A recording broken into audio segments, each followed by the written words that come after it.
Story 1. In the shadowed cradle of the Shetland Isles, where the sea whispers ancient secrets to those who dare to listen, our tale begins on a fog-drenched evening. The air was thick with mist, a blanket that veiled the world in mystery and quiet anticipation. It was on this evening that Ewan, a young shepherd of modest means and a heart full of dreams, wandered the rocky shores that bordered his family's meagre farm. Ewan, with his shepherd's crook in hand, often found solace in the company of the sea. The endless murmurs of the waves against the rugged coastline spoke to him, a language he felt in his bones but could not quite understand. His flock, a small assembly of hardy sheep accustomed to the harsh winds and scant pastures, grazed nearby, their bleats intermittently cutting through the fog. As the sun dipped below the horizon, painting the sky in hues of orange and purple, Ewan's gaze fell upon an unusual shape nestled among the rocks. Curiosity piqued, he approached, the silhouette resolving into something that seemed both familiar and entirely out of place. It was a seal skin, sleek and dark, glistening under the fading light, hidden away as if by careful hands. Ewan knew the stories, tales as old as the isles themselves, whispered by the firelight during the long winter nights. Stories of the Selkies, seal people who could shed their skins to walk the land as humans. These beings, so the legends said, were creatures of great beauty and sadness, caught between two worlds, belonging fully to neither. With the seal skin in his hands, Ewan felt a tug at his heart, a connection to the tales of his childhood.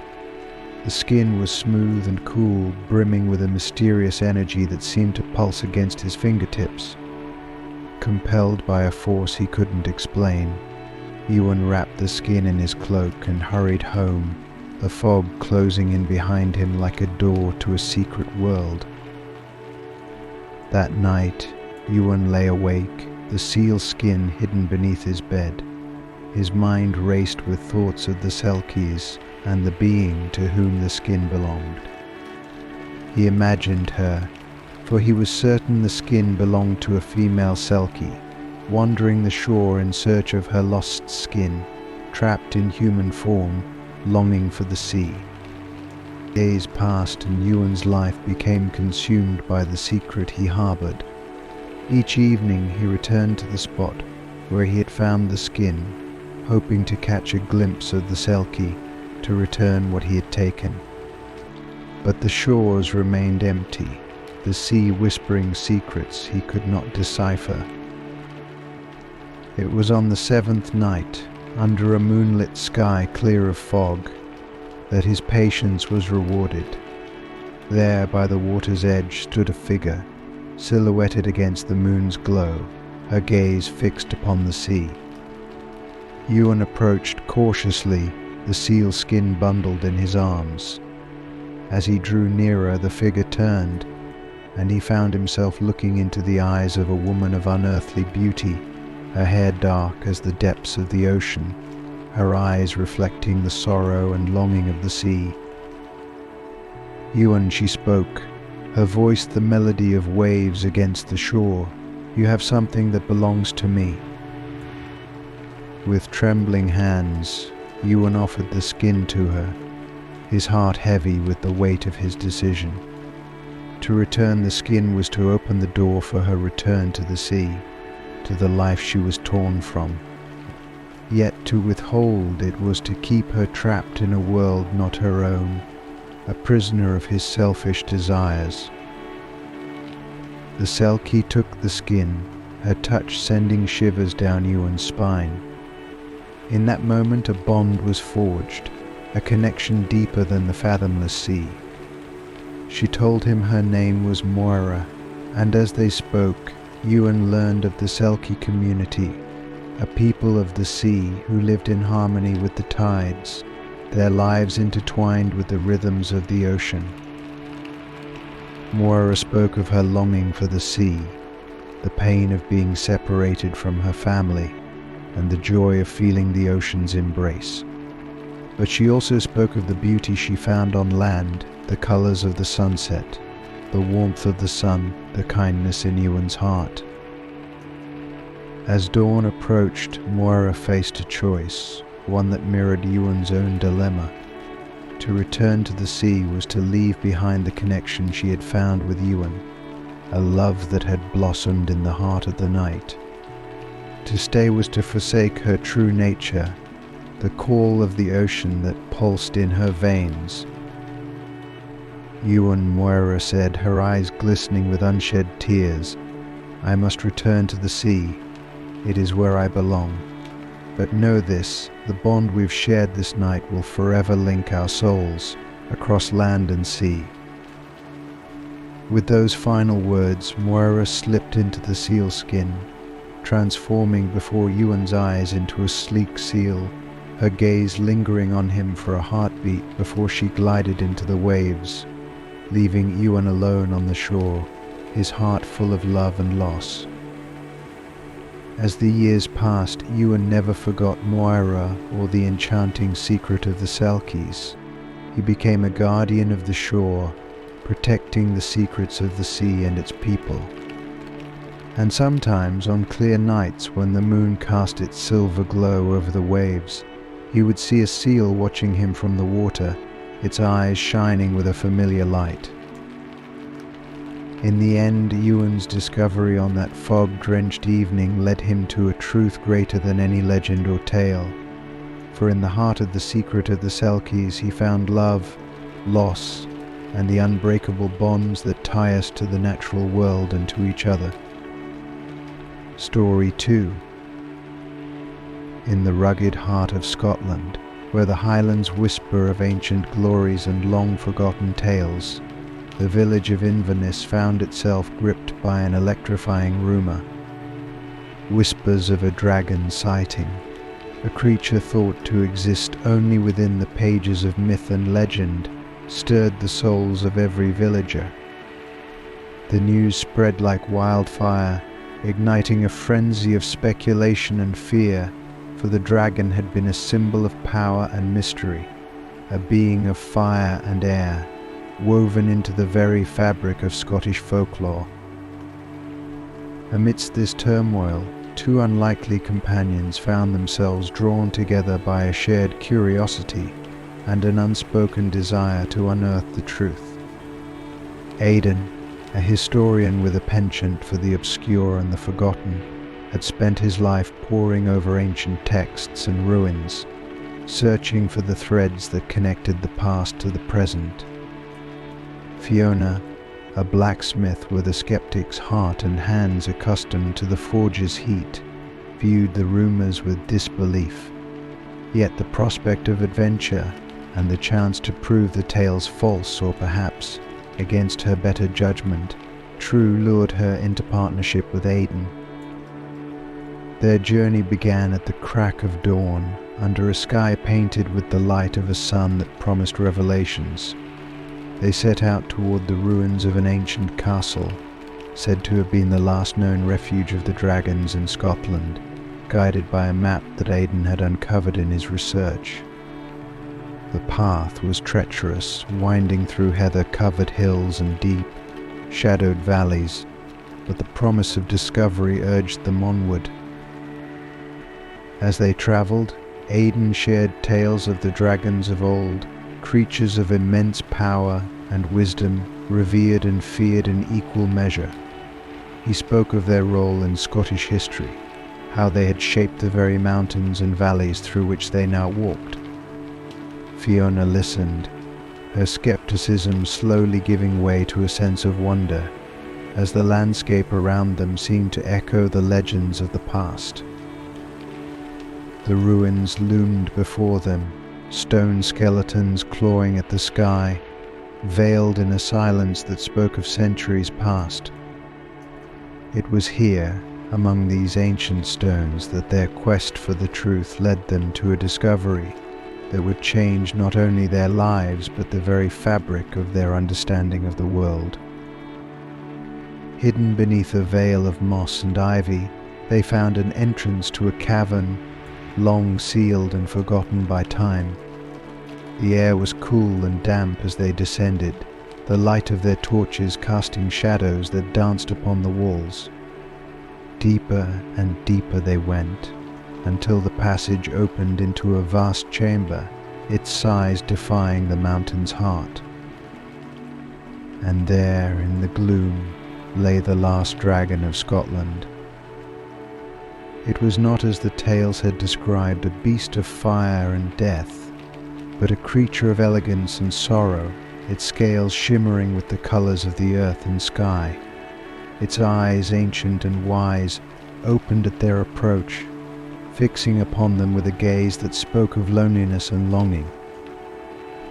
Aidan and Fiona stood transfixed, the reality of their discovery rendering them speechless. The dragon spoke then, its voice a melody that resonated in the bones of the world, telling them of its life, of the centuries it had watched pass from the shadows of the world.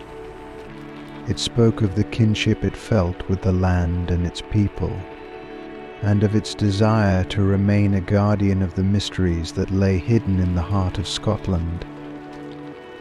As the dragon's tale unfolded, Aidan and Fiona realized that their journey was not merely one of discovery but of understanding. They had sought the truth behind the rumors, expecting to find a legend. Instead, they found a being that transcended myth, a symbol of the enduring power and mystery of the natural world. In the days that followed, Aidan and Fiona emerged from the ruins changed.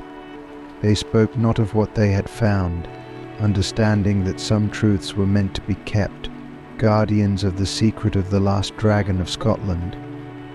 Together, they worked to ensure that the dragon's sanctuary remained undisturbed, a hidden corner of the world where myth and reality converged.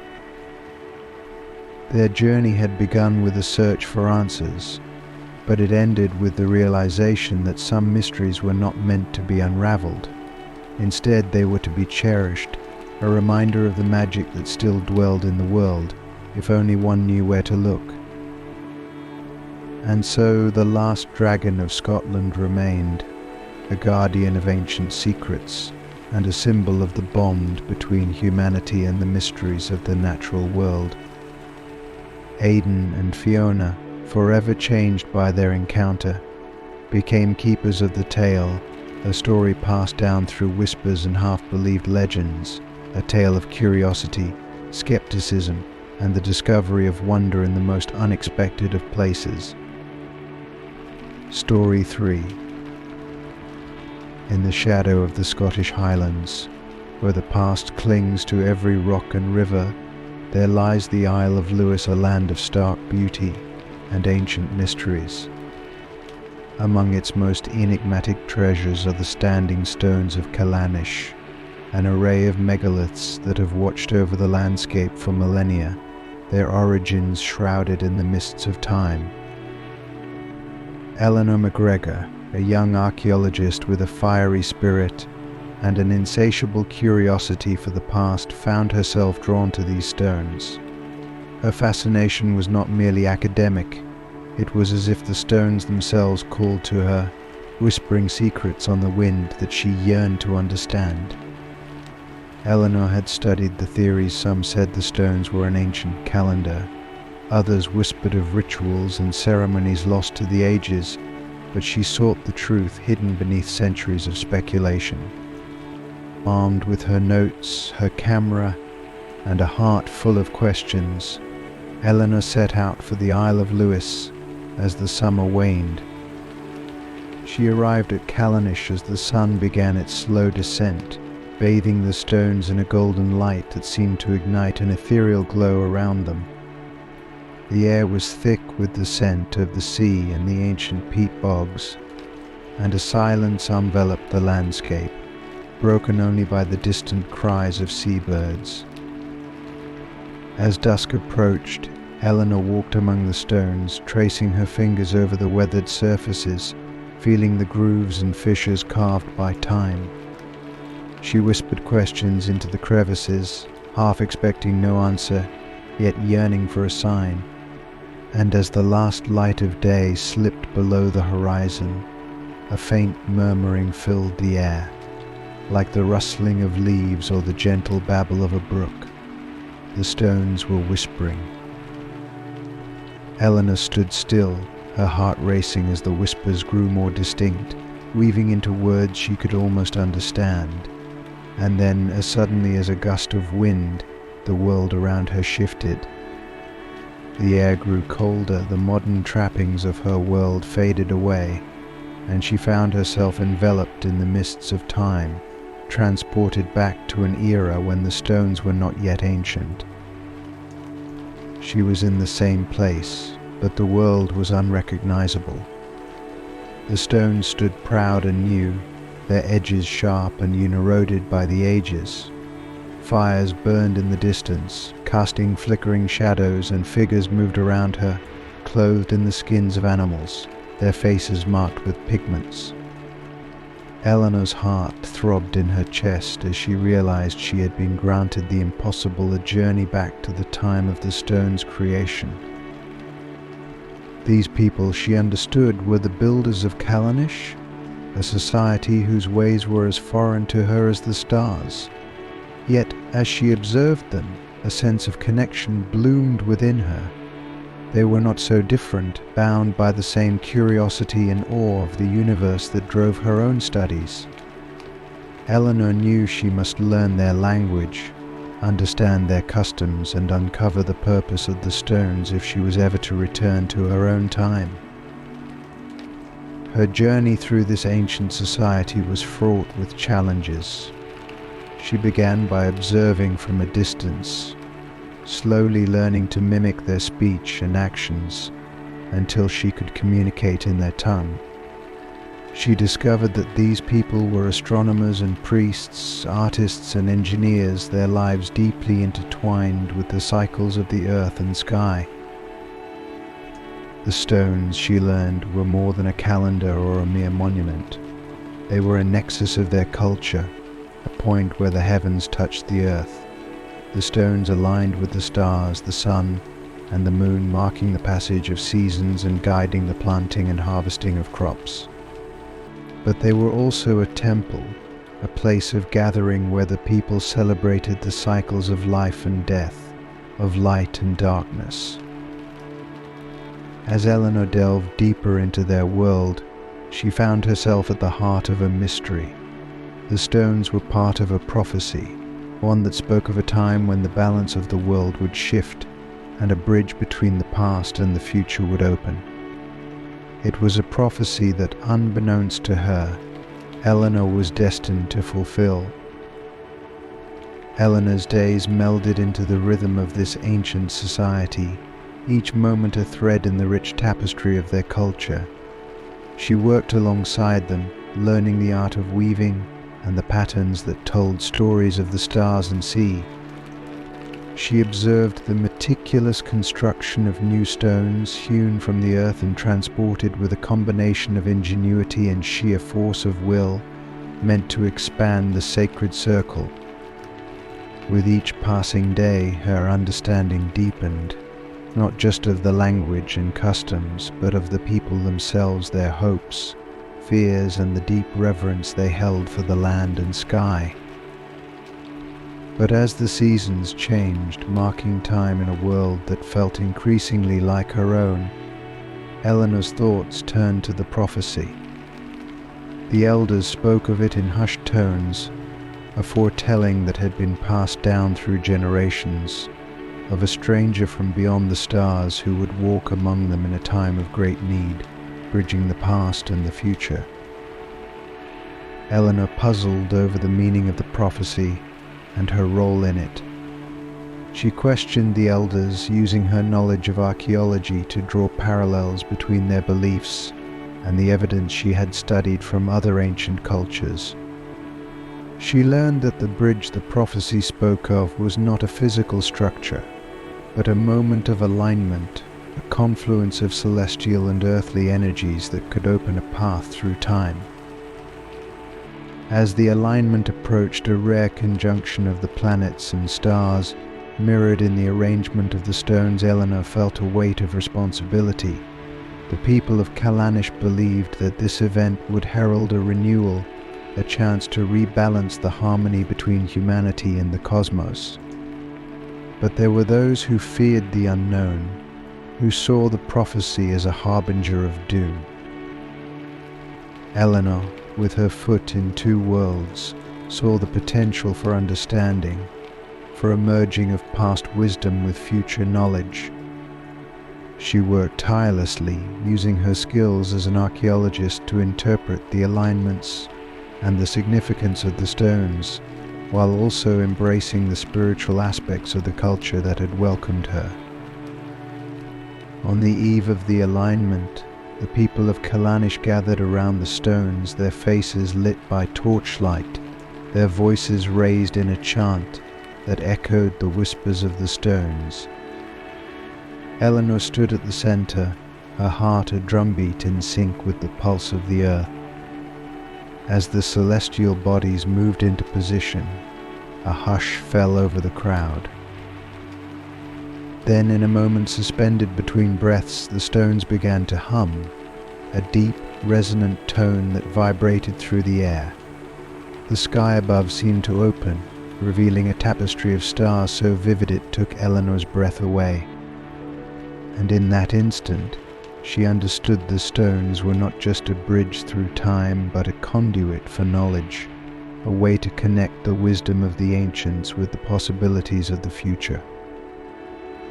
With a sense of purpose, Eleanor stepped forward, her voice joining the chant, her words a plea for understanding, for a chance to carry the lessons of this time back to her own. The light around the stones intensified, blurring the edges of the present and the past, and Eleanor felt herself lifted, suspended in the flow of time. When the light faded, Eleanor found herself back at Kalanish, the stones silent once more under the modern sky. The people and the fires were gone, but the air still vibrated with the echo of their presence. She knew that her journey had changed her, had given her a message, that she was now compelled to share a message of connection, of the importance of looking to the past to navigate the future. With the dawn, Eleanor began the work of documenting her experience, though she knew that words could hardly capture the depth of what she had lived. She became a guardian of the stone's secrets, an advocate for the wisdom they represented. And sometimes, when the light was just right, she could hear the faintest whisper on the wind, a reminder that the past is always with us, guiding us forward.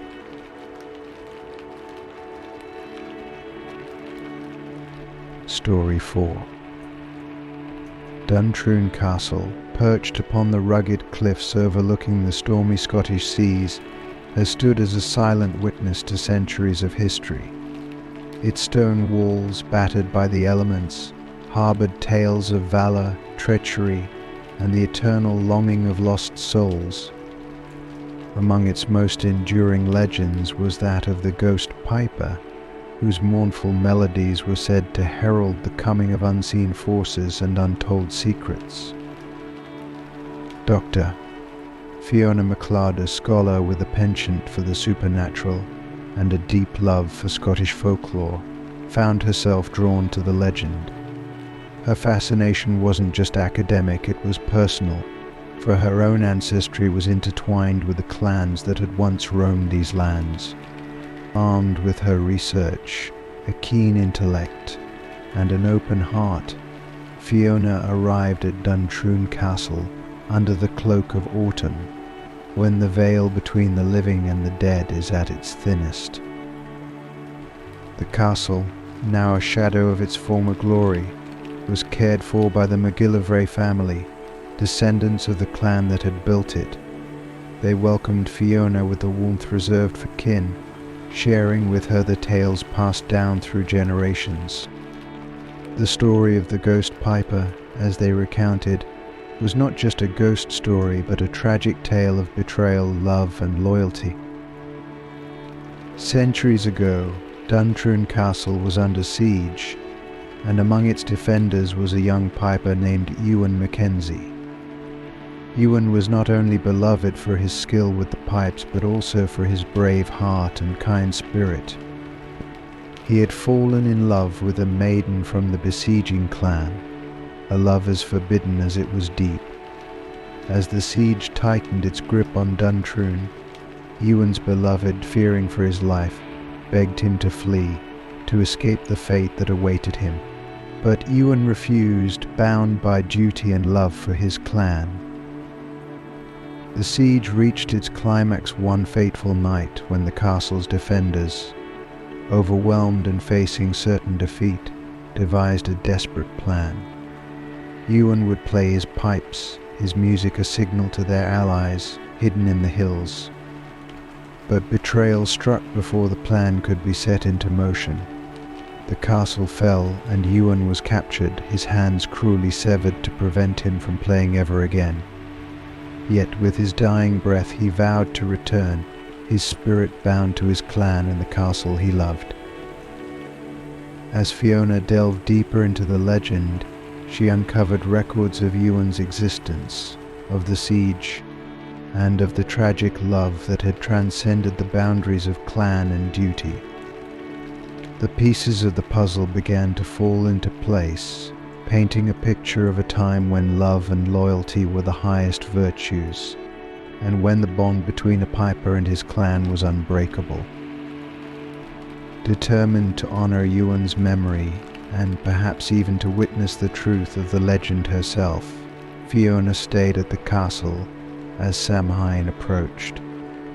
On the night when the barrier between the worlds is thinnest, she waited in the ancient hall, surrounded by the remnants of history and the echoes of the past.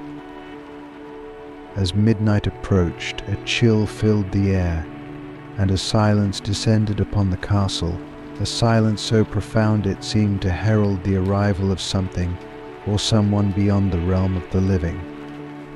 And then, faintly at first, but growing ever stronger, the sound of bagpipes filled the hall, a haunting melody that spoke of loss, love, and undying loyalty. Fiona stood, her heart racing as the music enveloped her, and in the dim light she saw the figure of a piper, his form translucent, but unmistakably that of Ewan Mackenzie. His eyes met hers, and in them she saw the pain of his betrayal, the depth of his love, and the strength of his commitment to his clan. The ghost piper played on, his music a bridge across the centuries, uniting the past and the present in a moment of spectral communion. As the final note faded into the silence, Ewan's figure vanished, leaving Fiona alone once more in the ancient hall. But the legend of the ghost piper of Duntroon Castle was no longer just a tale to be told. It was a reminder of the power of love and loyalty, of the bonds that connect us across time and space, and of the music that echoes in the hearts of those who listen. Fiona left Duntroon with more than just notes for her research. She carried with her a story of a love so strong it transcended death, and of a melody that would forever haunt the halls of the castle, a testament to the undying spirit of the ghost piper. In the days that followed her spectral encounter, Fiona MacLeod found herself at a crossroads between the academic world she knew so well and the mystical realm she had just experienced. The haunting melody of the ghost piper lingered in her mind, a constant reminder of the depth of the story she had uncovered. Her scholarly pursuits, once confined to the tangible, now expanded into the realm of the intangible, the spiritual. Fiona dedicated herself to documenting her experience and the legend of the ghost piper with a fervor that went beyond academic interest. She sought out the oldest members of the McGillivray family and the local community, collecting their stories and the variations of the legend that had been passed down through generations. Each account added layers to the tale, painting a vivid picture of Ewan Mackenzie's life and the time in which he lived. Her research led her to explore the ancient traditions of Scottish clans, the role of music and folklore in preserving their history, and the significance of the bagpipes as more than just an instrument of war or celebration. The bagpipes, she learned, were a voice for those who had passed, a bridge between the earthly and the spiritual, capable of expressing the deepest emotions of the heart. As Fiona delved deeper, she uncovered parallels between the story of the Ghost Piper and other Celtic legends, suggesting a common belief in the power of music to connect the living and the dead, to heal and to herald. She began to see Ewan's story not just as a tragic tale of love and betrayal, but as a symbol of the enduring nature of these connections, transcending the boundaries of time and mortality. Her findings culminated in a comprehensive paper that challenged conventional scholarly perspectives on folklore and the supernatural. Fiona presented her work at conferences and seminars, facing skepticism from some quarters, but also igniting a broader discussion on the importance of folklore in understanding the human experience across cultures and epochs.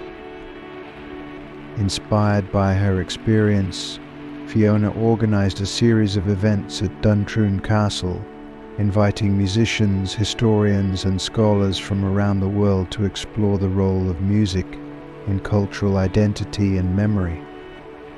The highlight was a night of music and storytelling, where the legend of the Ghost Piper was retold, and bagpipers from across Scotland came to honor his memory and the unbreakable bond between a piper and his clan. As the night unfolded, with the castle illuminated by firelight and the sound of bagpipes echoing off the ancient stones, Fiona felt the presence of Ewan Mackenzie once again.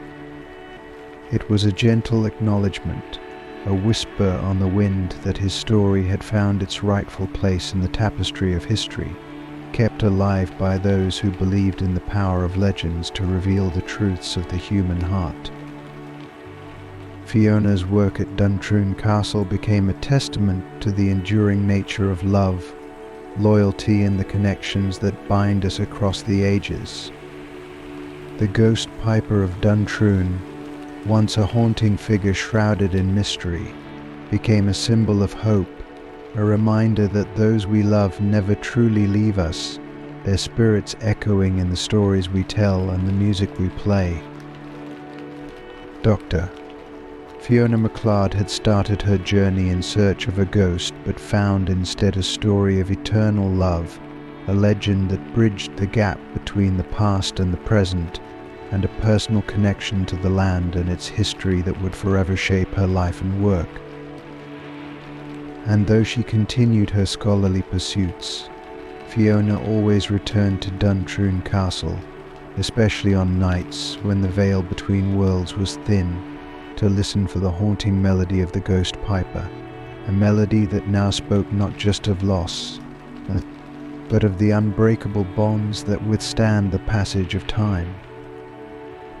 Story 5. In the heart of the Scottish Highlands, where myths wrap themselves around the misty peaks like cloaks, lies Loch Ness, a body of water as deep and dark as the secrets it holds. For centuries, tales of a monstrous creature lurking in its depths have captivated the imaginations of locals and visitors alike. But the story of the cursed Maiden of Loch Ness was one that few knew, a tale that intertwined human tragedy with the legend of the Loch Ness Monster. Dr. Liam Fraser, a marine biologist with a passion for uncovering the mysteries of the deep, had always been fascinated by the legend of Nessie. Armed with the latest in underwater exploration technology and a team of dedicated researchers, Liam set out to prove that there was a scientific explanation for the sightings that had fueled the monster's legend for generations. Little did he know, His quest for truth would lead him to a discovery far beyond the scope of science. As Liam and his team began their expedition, conducting deep water scans and deploying underwater drones in the most secluded parts of the loch, they encountered anomalies that defied explanation.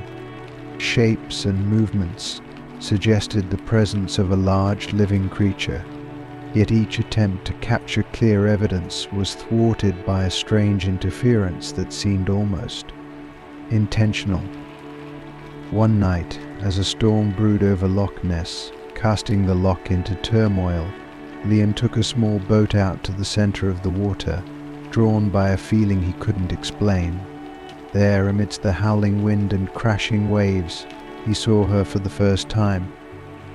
A figure emerged from the water, not the monster of legend, but a maiden, her form monstrous yet strangely beautiful, her eyes filled with an ancient sorrow. The maiden spoke to Liam, her voice a melody that resonated with the very waters of the loch. She told him of her curse, cast upon her centuries ago by a spurned suitor whose advances she had rejected. In his rage he had sought the power of a dark sorcerer, dooming her to live as a creature of the loch, her true form hidden beneath the guise of a monster, her humanity glimpsed only in brief moments through the centuries. Her name was Ailsa, and she had been a guardian of Loch Ness, protecting an ancient secret that lay hidden beneath its waters. The sorcerer, in his curse, had bound her life to the loch, her freedom tied to the uncovering of this secret. Ailsa told Liam that only someone with a pure heart, who sought truth not for glory but for understanding, could break the curse. Liam, moved by Ailsa's story and the depth of her suffering, vowed to help her. He realized that the legend of the Loch Ness Monster was not a tale of terror, but a tragic love story, a story of loss, curse, and the hope of redemption. With Ailsa's guidance, Liam and his team refocused their efforts, searching not for proof of a monster, but for the key to a centuries-old mystery. Their search led them to ancient ruins hidden beneath the loch, remnants of a civilization long forgotten. Ailsa's secret was a relic of unimaginable power, guarded by her ancestors and sought by many through the ages. It was the pursuit of this relic that had led to her curse, as the sorcerer believed that by controlling her, he could claim the relic's power for himself. As Liam uncovered the relic, a crystal imbued with the ancient magic of the land, he understood that its power was not meant for the hands of men. It was a connection to the earth itself, a reminder of the balance between humanity and nature. To break Ailsa's curse, Liam had to return the relic to the heart of the loch, to the deepest point where the waters and the earth met. The night he set out to break the curse, the loch was calm, the stars reflecting on its surface like a mirror to the heavens. Ailsa accompanied him, her form shimmering between that of the maiden and the monster, a visible sign of the curse's grip on her soul. As Liam placed the relic in the waters at the loch's deepest point, a light enveloped Ailsa, the waters around them glowing with an ethereal radiance. The curse lifted, revealing her true form, not monstrous, but a maiden of unparalleled beauty, her eyes shining with tears of gratitude. Ailsa's transformation was not the end, but a beginning. Freed from her curse, she chose to remain guardian of Loch Ness, protecting its secrets and the balance of nature. But now she was no longer alone, for Liam had seen the beauty in her curse and the truth behind the legend. Together they unveiled the truth of Loch Ness to the world, not as a tale of a monster, but as a story of enduring love, a curse broken, and the unbreakable bond between humanity and the natural world.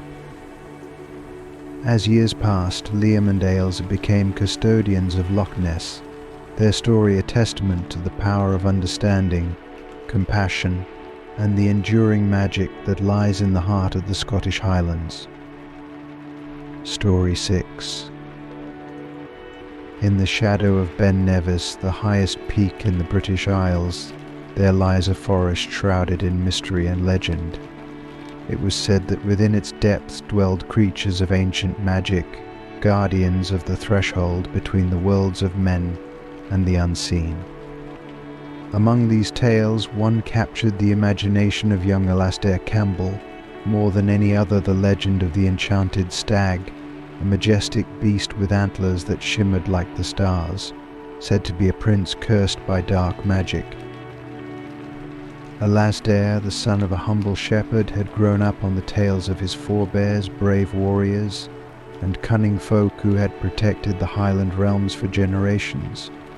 Yet in a time of peace he found himself longing for a chance to prove his own bravery and worth. The story of the enchanted stag, whispered on the wind and sung by the bards, beckoned him with the promise of adventure and the chance to write his name into the annals of his family's history. One crisp morning, as the first light of dawn kissed the peaks of Ben Nevis, Alasdair set out into the forest, armed with little more than a stout heart and a keen blade.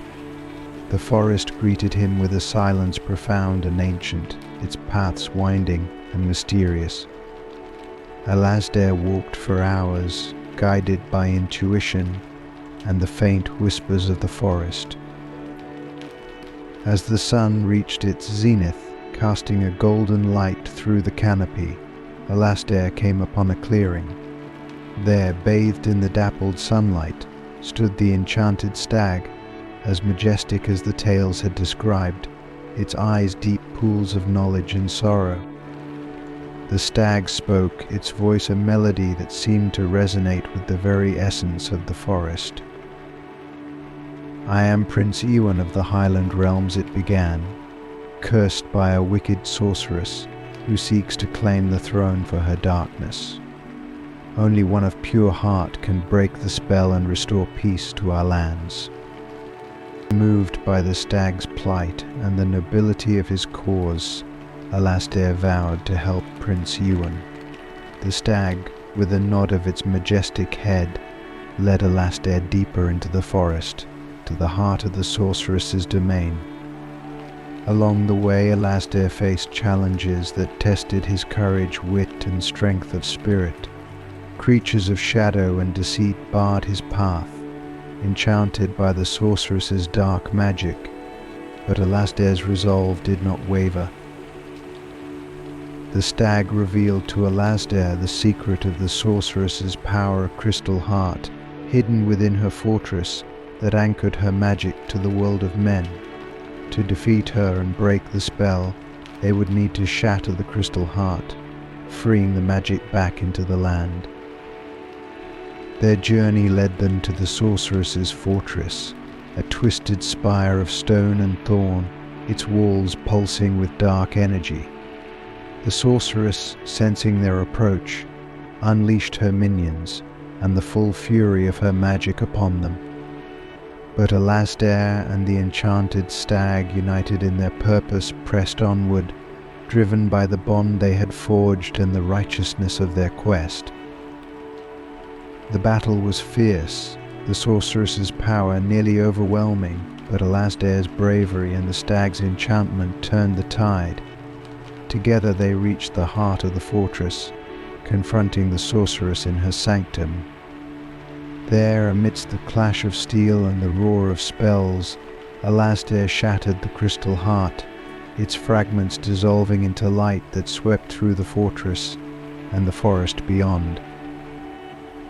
With the crystal heart destroyed, the sorceress's spell was broken. The darkness that had lingered over the land receded, and Prince Ewan stood before Alasdair, restored to his true form.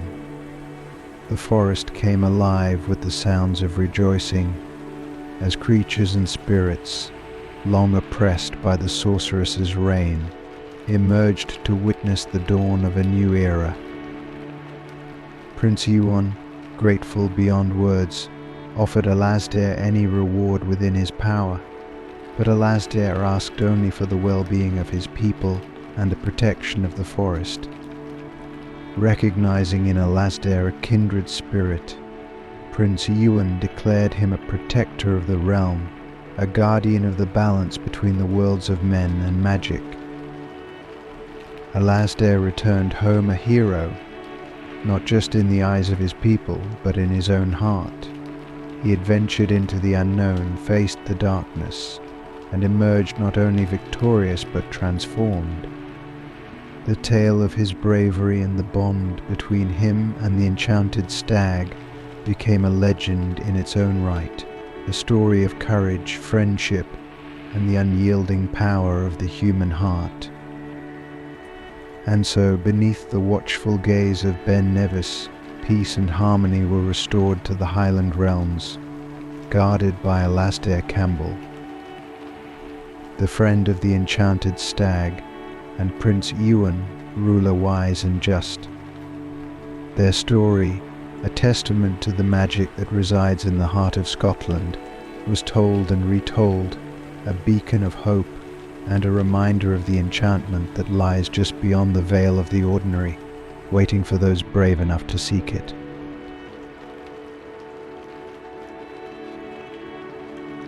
Story 7.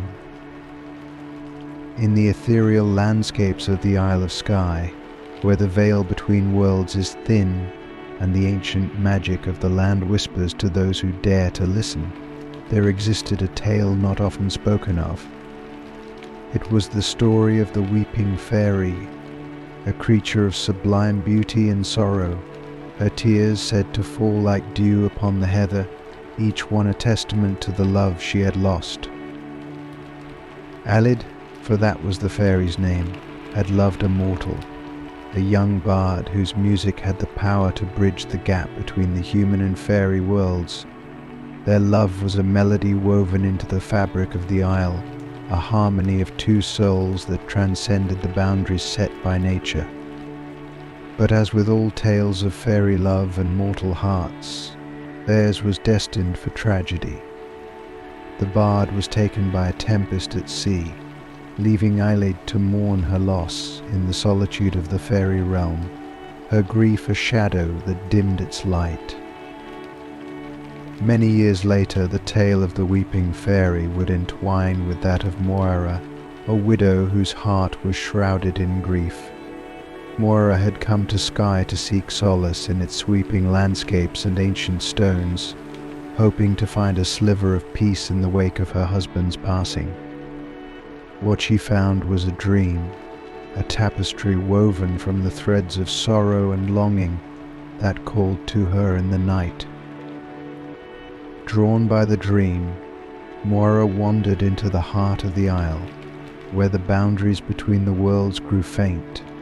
It was there, in a glen bathed in moonlight, that she encountered Eilid. The fairy's beauty was as startling as her sadness, a mirror to Moira's own heartache.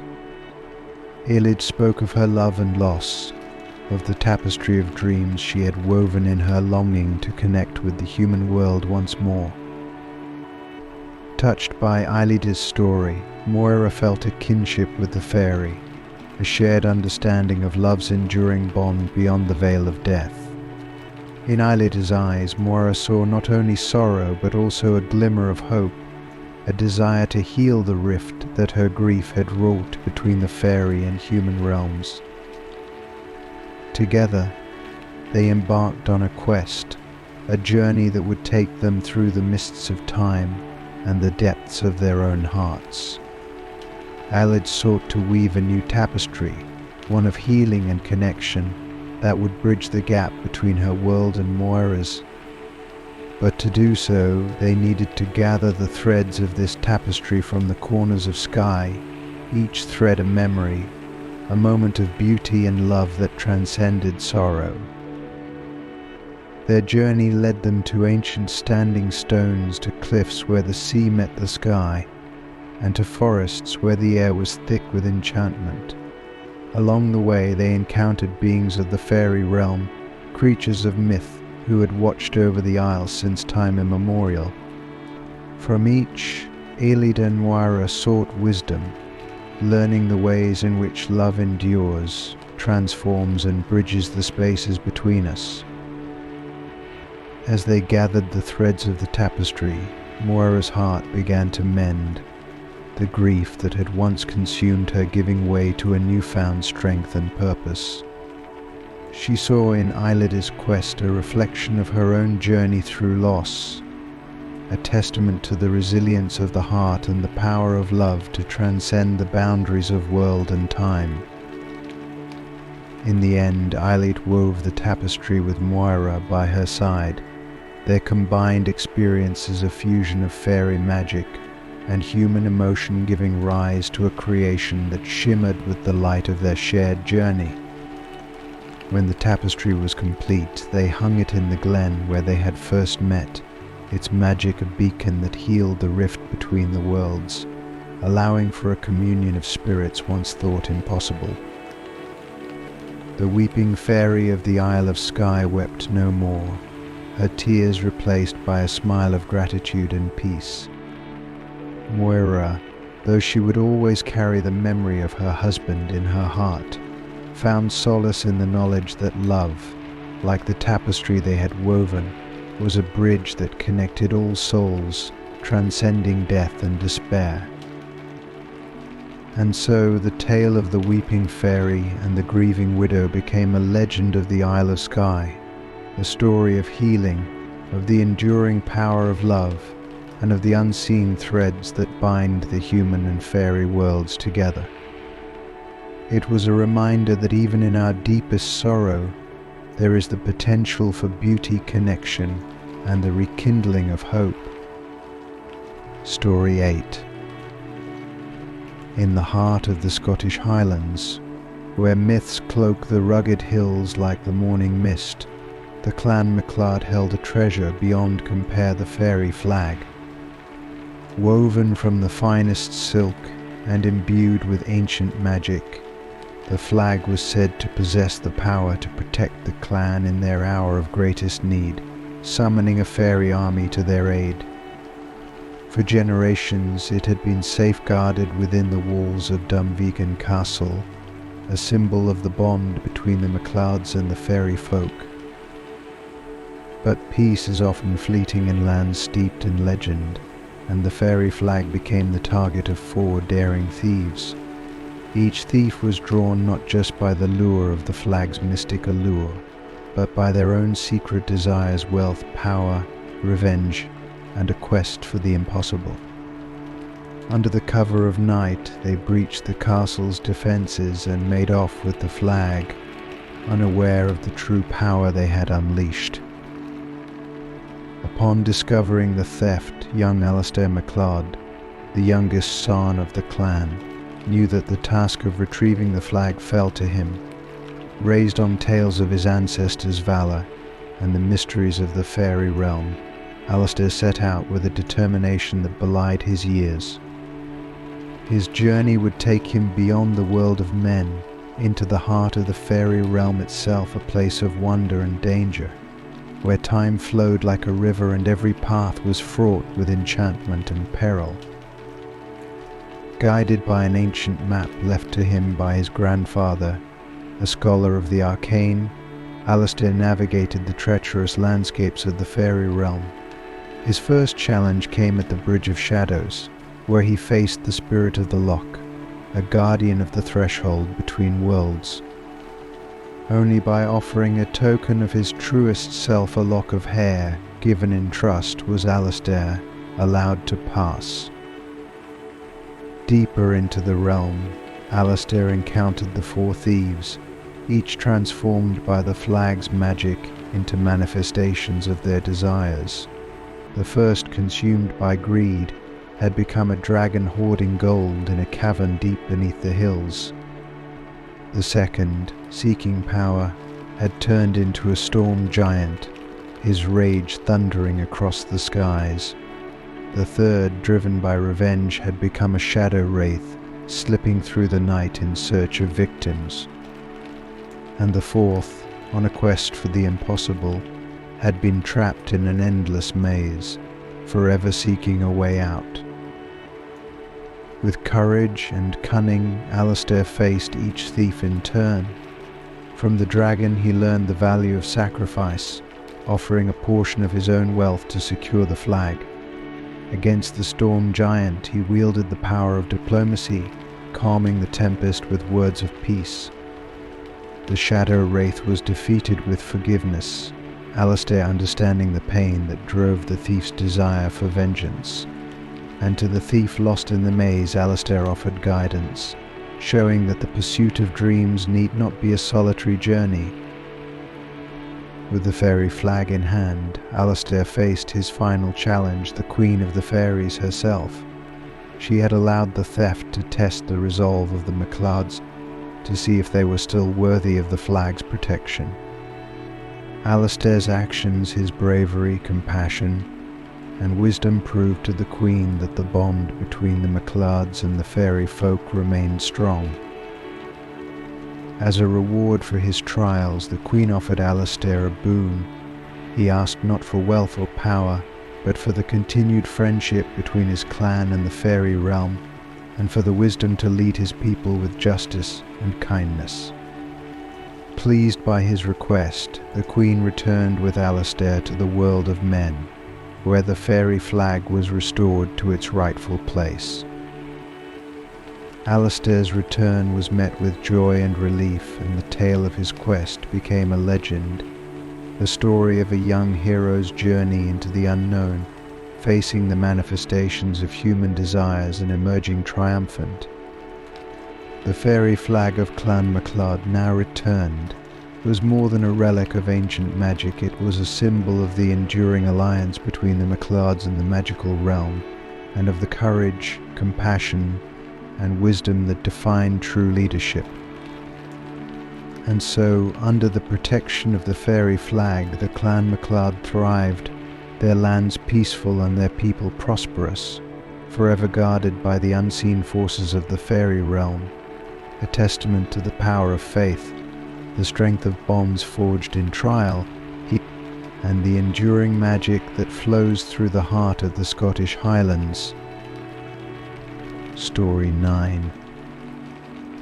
In the shadowy realms of Scottish folklore, where history and myth danced together beneath the storm-swept skies, there existed a tale of power, betrayal and redemption. It was in the turbulent times of the Firth of Forth, a strategic waterway that had seen the rise and fall of many a ruler, that a coven of witches held sway over the elements themselves. Known as the Witches of the Forth, they were both feared and revered, guardians of ancient knowledge and masters of the arcane. Among them was a young apprentice witch named Isla. Born with the gift of magic running deep in her veins, Isla had been taken in by the coven's matriarch, Morrigan, a witch of great power and ambition. Under Morrigan's tutelage, Isla learned the ways of the elements, the language of the winds, and the secrets of the sea. But as her power grew, so too did her doubts about the coven's methods and motives. The coven had long sought to protect the lands surrounding the Firth of Forth from invaders and those who would seek to exploit its resources. Yet Morrigan's vision had darkened with time, her protective spells turning to ones of vengeance and destruction. The final plan was to summon a great tempest, a storm so fierce it would destroy the king's fleet, safeguarding their domain but at a great cost to innocent lives. Torn between her loyalty to the coven and the moral compass that guided her heart, Isla wrestled with her conscience. She had seen the kindness in the common folk who fished the waters and tilled the land, their lives a tapestry woven with love, hardship and joy. The thought of bringing them harm for the sake of power was a poison to her soul. As the night of the summoning approached, Isla's resolve crystallized. She would not let this disaster come to pass. But to oppose Morrigan and the Coven was to risk everything: her place within the circle, her mentor's affection, and even her own life. Yet the fire of her conviction burned brighter than fear, and Isla set forth to unravel the Tempest's summoning. The plan was set for the stroke of midnight, at the ancient stones that marked a place of power by the shore of the Forth. Isla arrived under the cover of darkness, her heart a tempest of its own, as the Coven began their incantations, calling to the dark clouds above with words older than time. Drawing upon everything she had learned, Isla cast a counter spell, a plea to the spirits of water and air for protection and calm. The air around her crackled with the clash of opposing magics, the storm above mirroring the battle of wills below. Morrigan, sensing the disruption, turned her wrath upon Isla, the storm's fury focusing upon the young witch.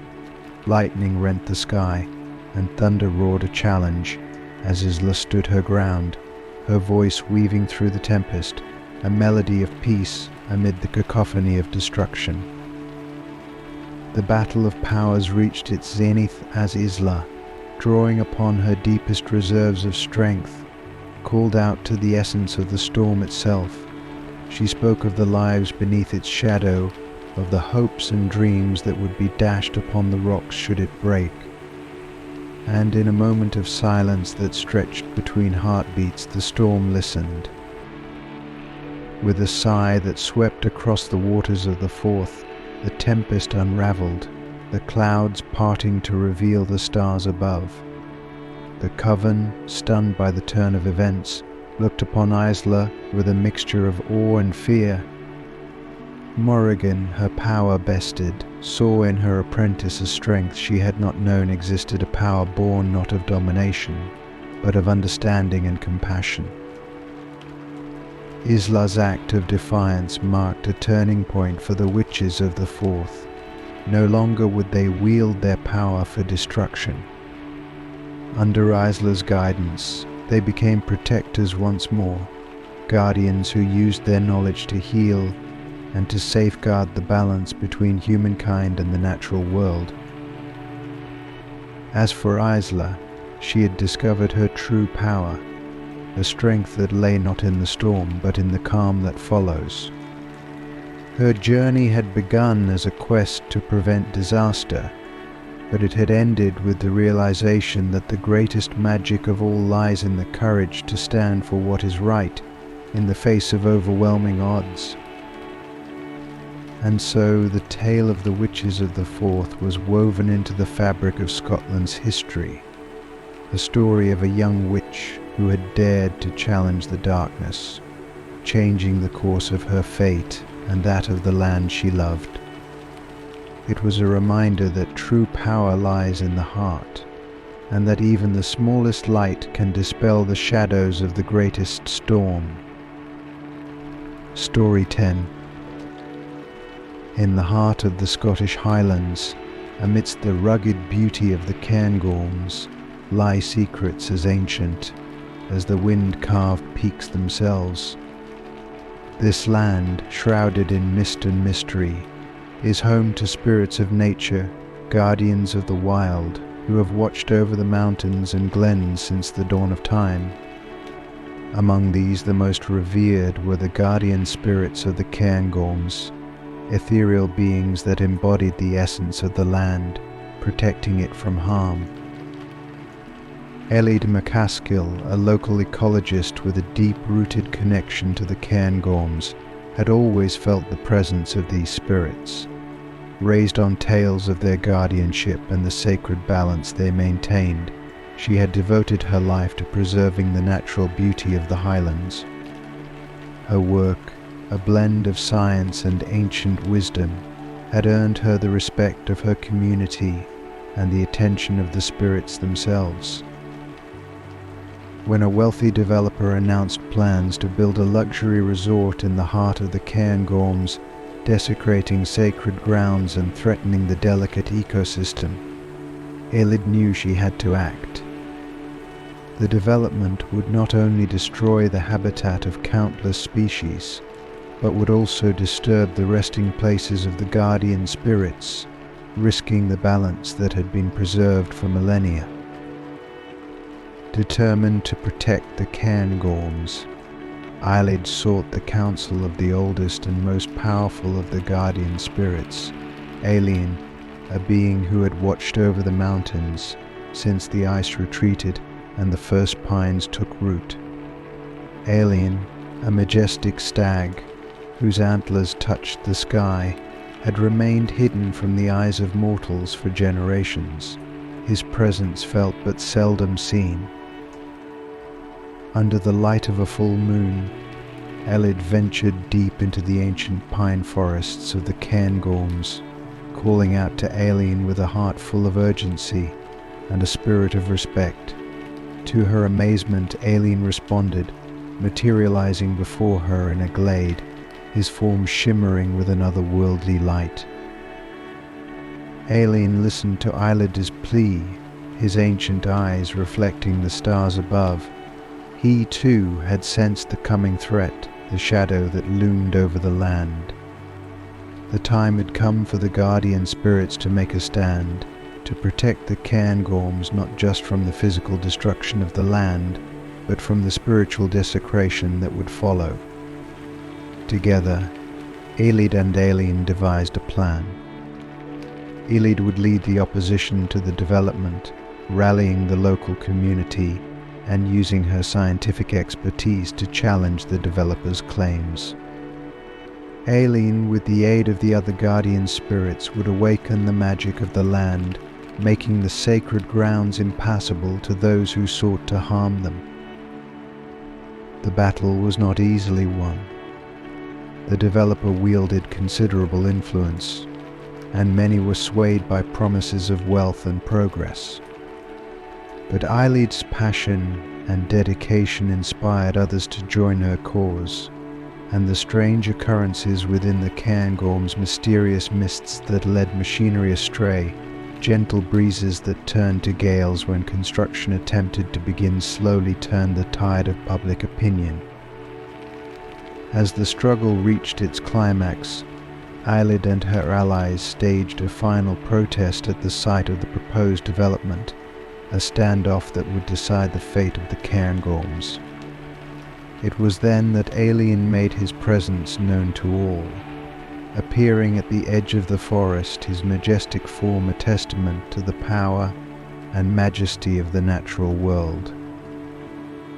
The developer, faced with the undeniable magic of the Cairngorms and the united front of the community, withdrew his plans, leaving the land untouched. The guardian spirits, their home safe once more, faded back into the mists, their vigilance unending. Ailid's victory was not just a triumph for conservation, but a reaffirmation of the bond between the people of the highlands and the spirits of the land.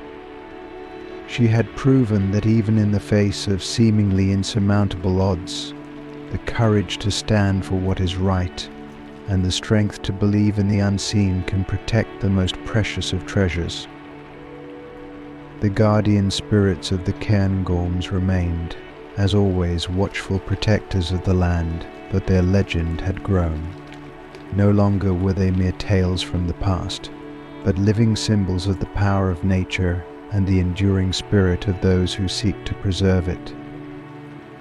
And so the Cairngorms stood as they always had, a wild and wondrous landscape where the veil between the natural and the supernatural was thin, a place of beauty and magic guarded by the spirits of the land and the hearts of those who loved it.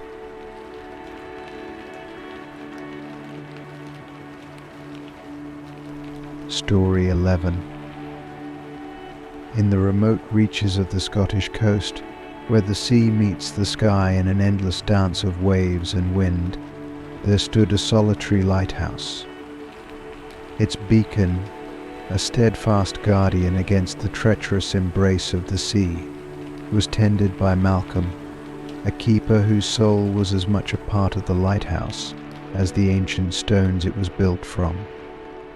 Malcolm, a man of quiet strength and deep loneliness, had devoted his life to the safety of those who navigated the perilous waters, finding solace in the rhythmic crash of the waves and the endless expanse of the ocean.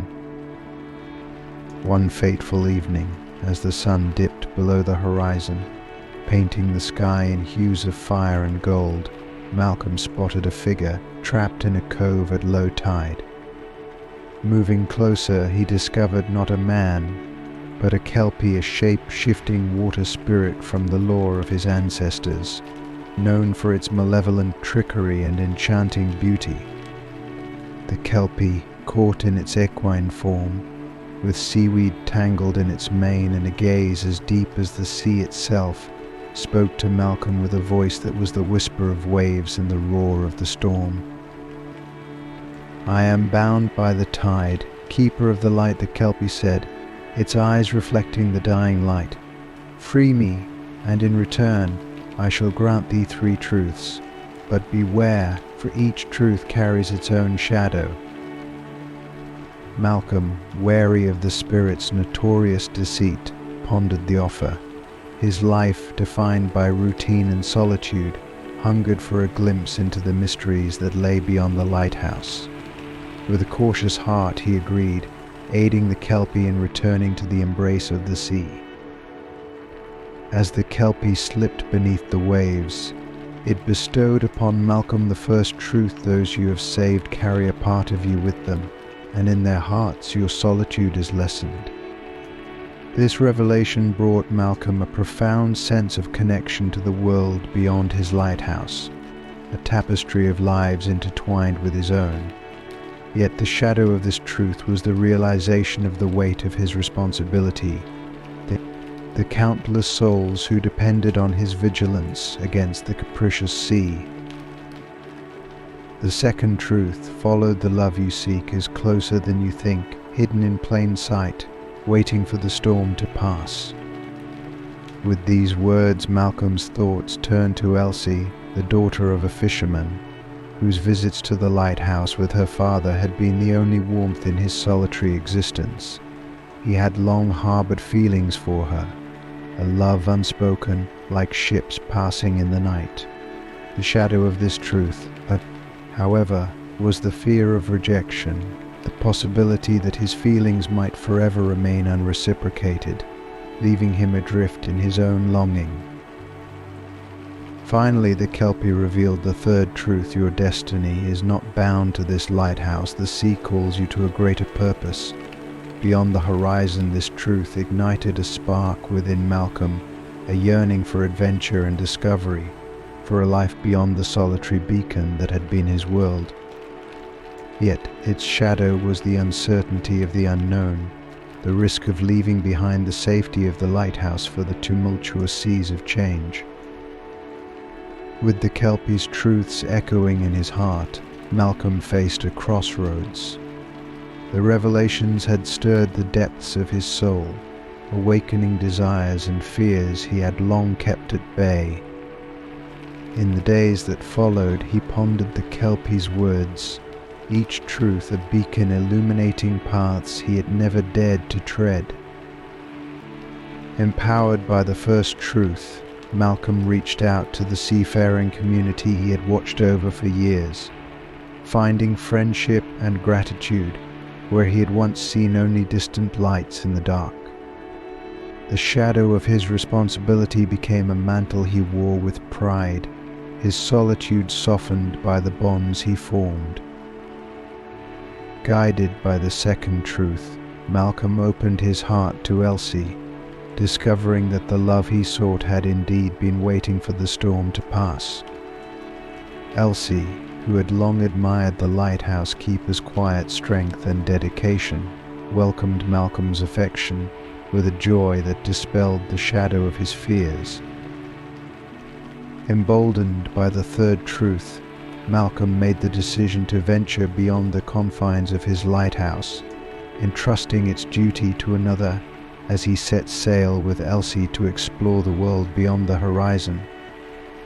The shadow of uncertainty that accompanied this choice was outweighed by the promise of adventure and the fulfillment of a destiny that called to him like the sirens of old. And so the lighthouse keeper's bargain with the Kelpie transformed his life in ways he could never have imagined, each truth a stepping stone on his journey. Though shadows lingered, they were but the flip side of the truths that guided him, the necessary balance in a world where light and dark dance in eternal harmony. Malcolm's story, a testament to the power of truth and the courage to face one's own shadows, became a legend whispered by the waves and sung by the winds, a reminder that even in the loneliest of hearts, there lies the potential for transformation and connection, which guided by the mysterious truths of the spirits that dwell in the deep. Story 12. In the untamed beauty of the Scottish Highlands, where the heather blooms with a fierceness that rivals the spirit of its people, there lived a witch known to some as the Thistle Witch. Her cottage, hidden by the embrace of the wild thistle and heather, was a place of great mystery and power.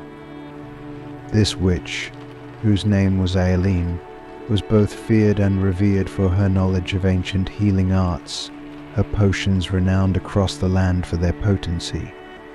Yet her heart, much like the thistle, was guarded by spikes born of past betrayals, making her wary of those who sought her aid. In a nearby village, a mysterious illness had taken hold, its grip unyielding and cruel. The village doctor, a man of science named Dr. James MacGregor, found himself at a loss. His medicines and treatments, grounded in the latest medical knowledge, faltered against the ailment that ravaged his patients. In his desperation, whispers of the Thistle Witch reached his ears, tales of her miraculous cures woven with the threads of magic and nature. Skeptical of such superstitions, James nevertheless found himself drawn to the possibility of a cure, his duty to his patients outweighing his doubts. Thus Dr. MacGregor set out for the witch's cottage, his journey through the heather a testament to the urgency of his mission. Upon his arrival, he was met not with the welcome of a healer, but with the sharpness of the thistle's guard. Aileen regarded the doctor with a mixture of curiosity and caution, her experience teaching her to be wary of those who dismissed her ways as mere folklore. James pleaded his case, speaking of the illness that defied his every effort to cure it. Aileen listened, her sharp exterior softening at the mention of the suffering village. Despite her reservations about the doctor's skepticism towards her craft, she recognized the sincerity of his plea and the shared goal that bridged their worlds to heal those in need. Agreeing to help, Aileen warned Dr. MacGregor that the path to the cure would not be found in the pages of his medical texts, but through a journey that would challenge his understanding of the world. The cure, she revealed, lay in a rare flower, the heart of the Highlands, which bloomed only under the light of a full moon, deep within the ancient forests that blanketed the mountains. The journey was fraught with challenges, each step unveiling the mysteries of the natural world that James had long dismissed. Aileen, with her intimate knowledge of the land and its lore, guided them, her powers revealing the magic that pulsed beneath the surface of the Highlands. Along the way, James found his skepticism waning, replaced by a burgeoning respect for Aileen's wisdom and the ancient traditions she upheld. Under the light of the full moon, they found the heart of the Highlands, its petals glowing with an ethereal light. Aileen, with a reverence born of her deep connection to the land, harvested the flower, instructing James in the creation of the potion that would heal his village. The process was a blend of magic and medicine, the ancient arts intertwining with the knowledge of the modern world. As they returned to the village, potion in hand, the barriers that had once stood between the doctor and the witch had crumbled, replaced by a mutual respect. and an understanding that true healing comes from the harmony of science and magic. The potion proved effective, the mysterious illness receding like the mists of the highlands, leaving health and gratitude in its wake. Dr. MacGregor, forever changed by his journey, became a bridge between the worlds of medicine and magic, advocating for the wisdom of the old ways alongside the advancements of the new. Aileen, the Thistle Witch, found in James a rare soul, who had looked beyond the thorns to see the healing heart beneath. Their unlikely partnership became the stuff of legend, a tale of two healers, one of science, one of magic, who together faced the thorny path to the cure.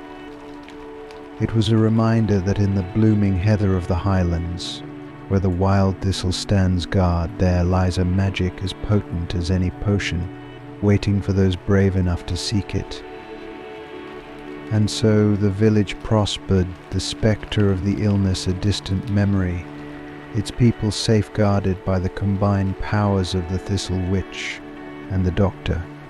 The highlands whispered their names, the heather and thistle a testament to their legacy, a legacy of healing, unity, and the enduring magic that flows through the land and the heart. Story 13.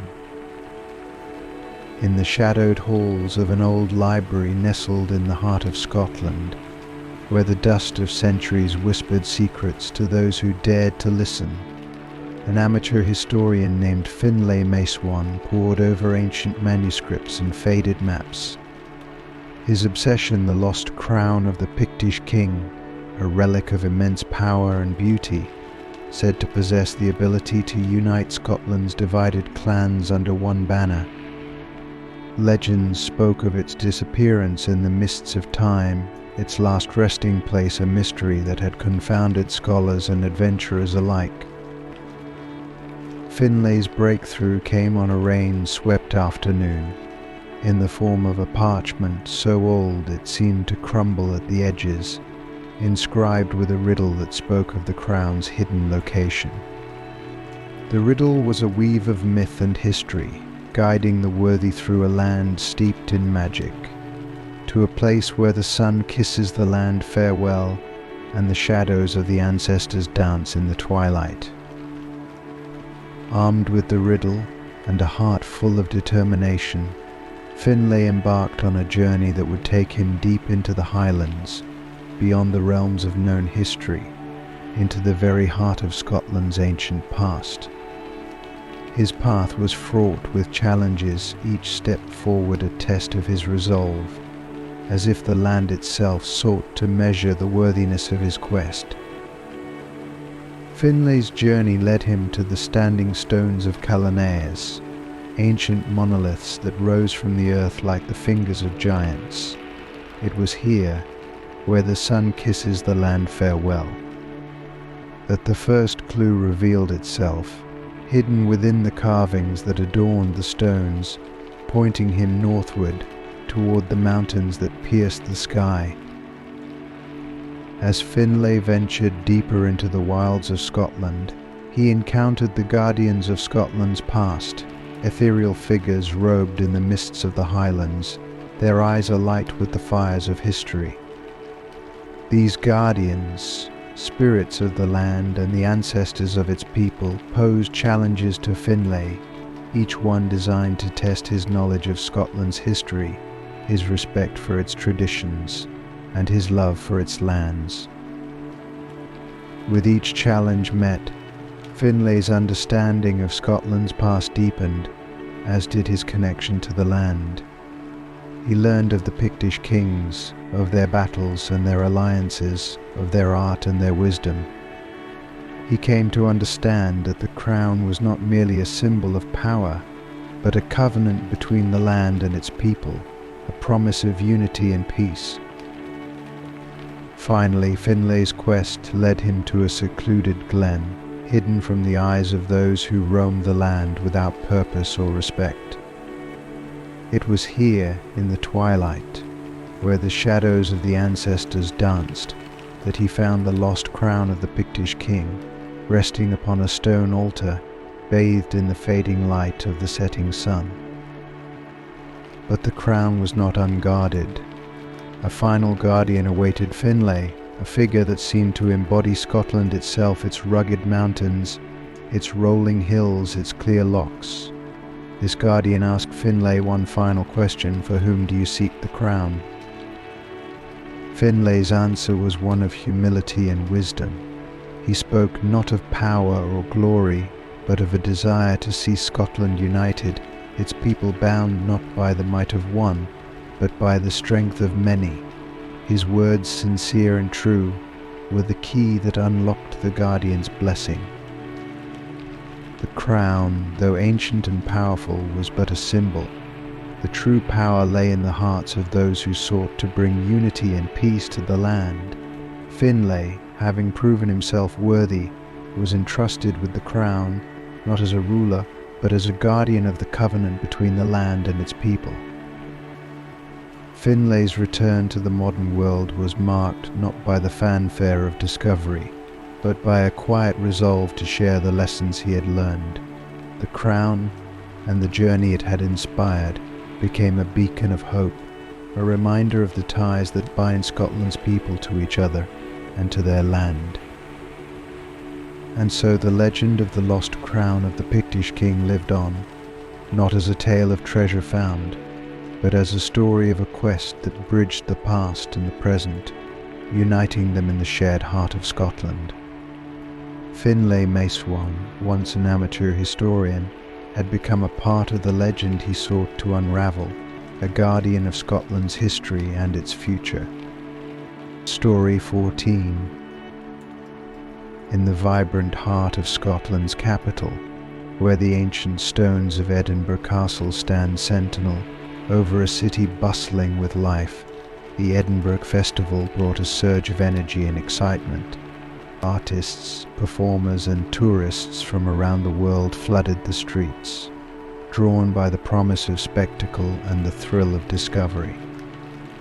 Among the throngs of visitors were four friends: Liam, Fiona, Callum and Grace, university students with a shared love for adventure and the mysteries that lay hidden in the cobblestone alleys and shadowed corners of their city.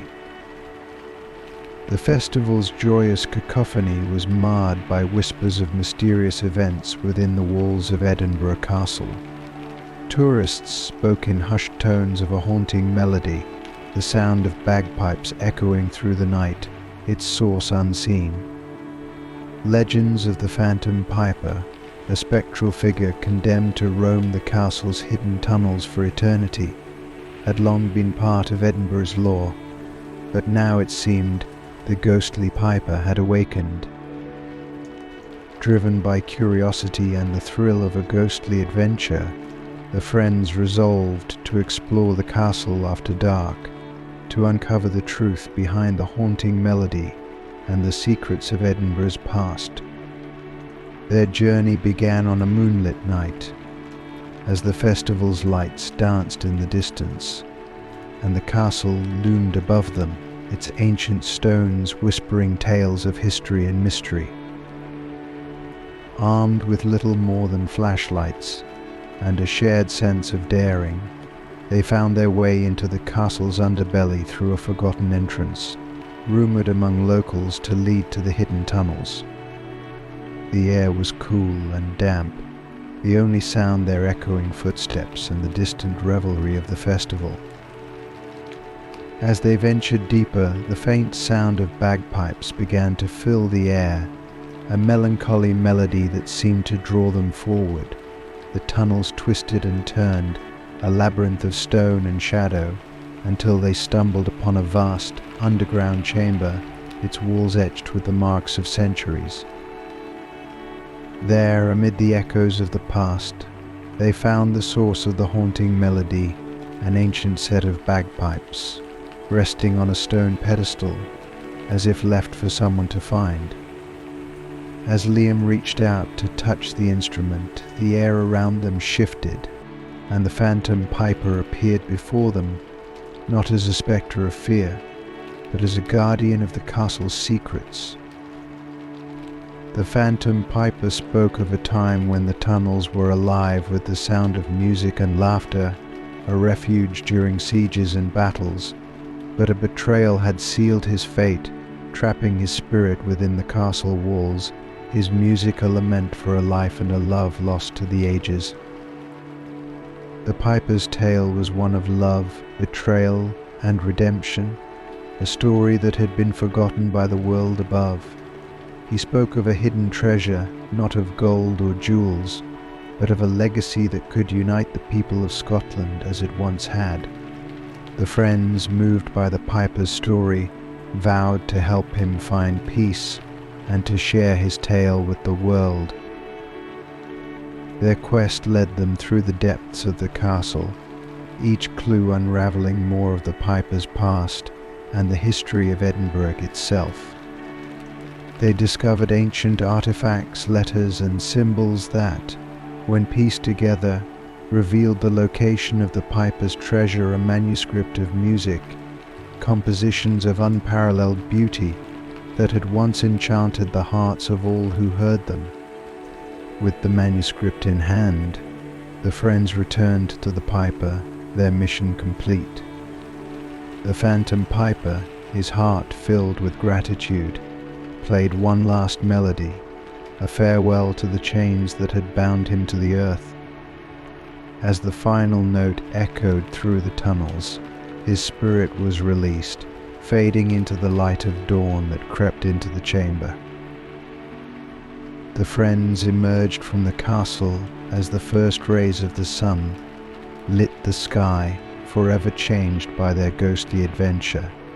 They had uncovered a piece of Edinburgh's soul, a story of love and loss, music and mystery. The manuscript was donated to the city, the piper's compositions played once more, filling the streets of Edinburgh with the magic of the past. And so the legend of the phantom piper of Edinburgh Castle lived on, not as a tale of haunting, but as a story of discovery, friendship, and the power of music to transcend the boundaries of life and death. The friends had not only uncovered centuries-old secrets, but had also given a voice to a spirit long silenced, uniting the city in a shared heritage that echoed through the ages. Story 15. In the dim light of dawn, as the horizon began to swallow the first rays of the sun, Ewan McAllister stood at the helm of his sturdy vessel, the Sea Eagle. A seasoned sailor with a heart as restless as the ocean, Ewan was about to embark on a journey that would etch his name in the tales of the sea. His destination was the Isle of Lewis, through the treacherous waters of the Minch, a strait notorious for its unpredictable moods and the legends that haunted its depths.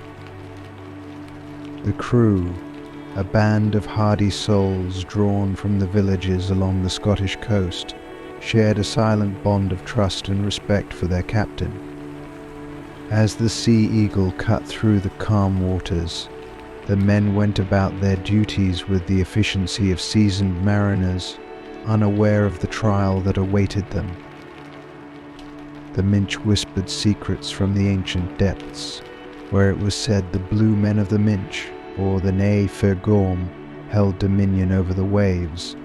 These mythical beings were known to surface amidst storms and calm alike, challenging unwary sailors to a duel of wits and riddles.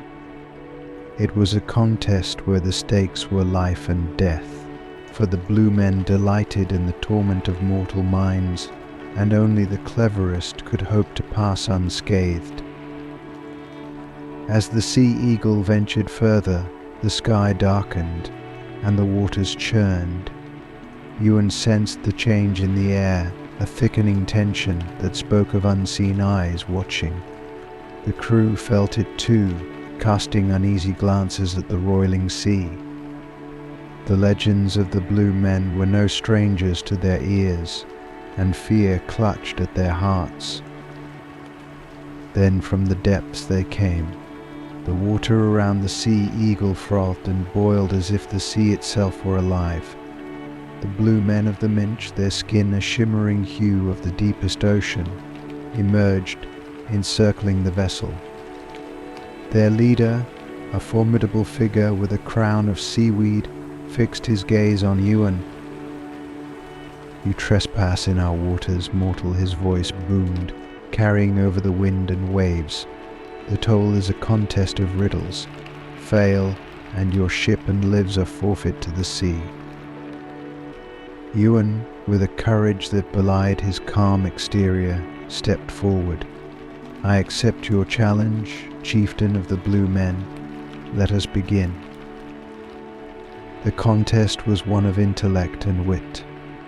The chieftain posed his first riddle, a question as old as the sea itself, woven with the cunning of the deep. Ewan listened, his mind racing to untangle the words.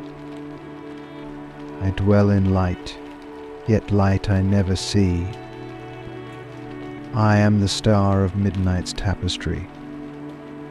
Swift and silent, through the dark I soar, and yet touch the earth, I do no more. What am I? Rye." Ewan pondered, the crew's anxious eyes upon him. "The answer is the moon," he replied, his voice steady. A nod from the chieftain confirmed the correct answer, but the challenge was far from over. Riddle after riddle, Ewan matched wits with the Blue Men's leader, each question a labyrinth of thought and deception. The crew watched, spellbound, as their captain navigated the treacherous waters of the mind, his intellect their only shield against the abyss. As the final riddle hung in the air, the tension was a palpable shroud. The chieftain, with a gleam of respect in his eyes, posed the ultimate enigma. "In the morning I have 4 legs. At noon I have 2. And in the evening I have 3. What am I?" "Peephole." Ewan's heart raced as the answer dawned upon him, a beacon of hope in the storm. "Man," he said, "in his life a man crawls on all fours as a baby, walks on 2 legs as an adult, and uses a cane in old age." A silence fell, broken only by the sound of the waves. Then the chieftain laughed, a sound rich and deep, echoing across the waters. "Well met, Ewan McAllister. You have bested me, and safe passage is yours.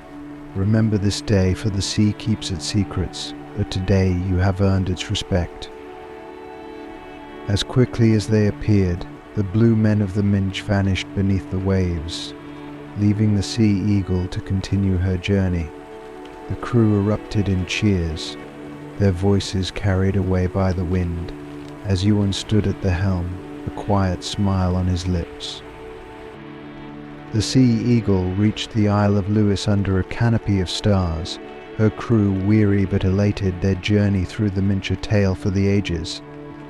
Ewan McAllister had not only navigated the physical perils of the sea, but had triumphed over the ancient guardians of its mysteries. His name would be whispered by the winds, a testament to the power of wit over woe, a sailor who sailed into legend on the strength of his mind.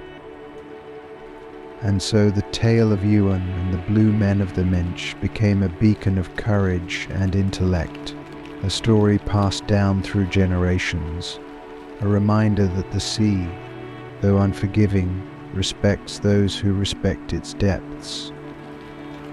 Story 16. In the cold, early dawn of the Orkney Islands, where the North Sea caresses the rugged cliffs with its icy fingers, lived a young fisherman named Finlay. His life, like that of his forefathers, was intertwined with the mood of the sea. Its generosity fed them, its wrath challenged them, and its mysteries haunted their dreams. Among these mysteries were the Selkies, seals in the water but humans on land when they shed their magical skins. Rare was the man who encountered a Selkie, and rarer still was the one who lived to tell the tale. One fateful morning, as Finlay cast his nets under a sky painted with the hues of dawn, he found his catch heavier than usual. Pulling with all his might, he expected to haul in a bounty of fish. Instead, his eyes met a sight that would change the course of his life forever. A Selkie, entangled in his nets, her seal eyes wide with fear and pleading. With a heart pounding against his ribs, Finlay hurried to release her. As he cut away the net, their eyes locked, and a strange, silent understanding passed between them. The moment her last flipper was freed, she dove back into the sea, leaving Finlay alone with his racing thoughts. But as she disappeared beneath the waves, something extraordinary happened. She transformed, shedding her seal skin to reveal a woman of such beauty that it seemed the dawn had taken human form.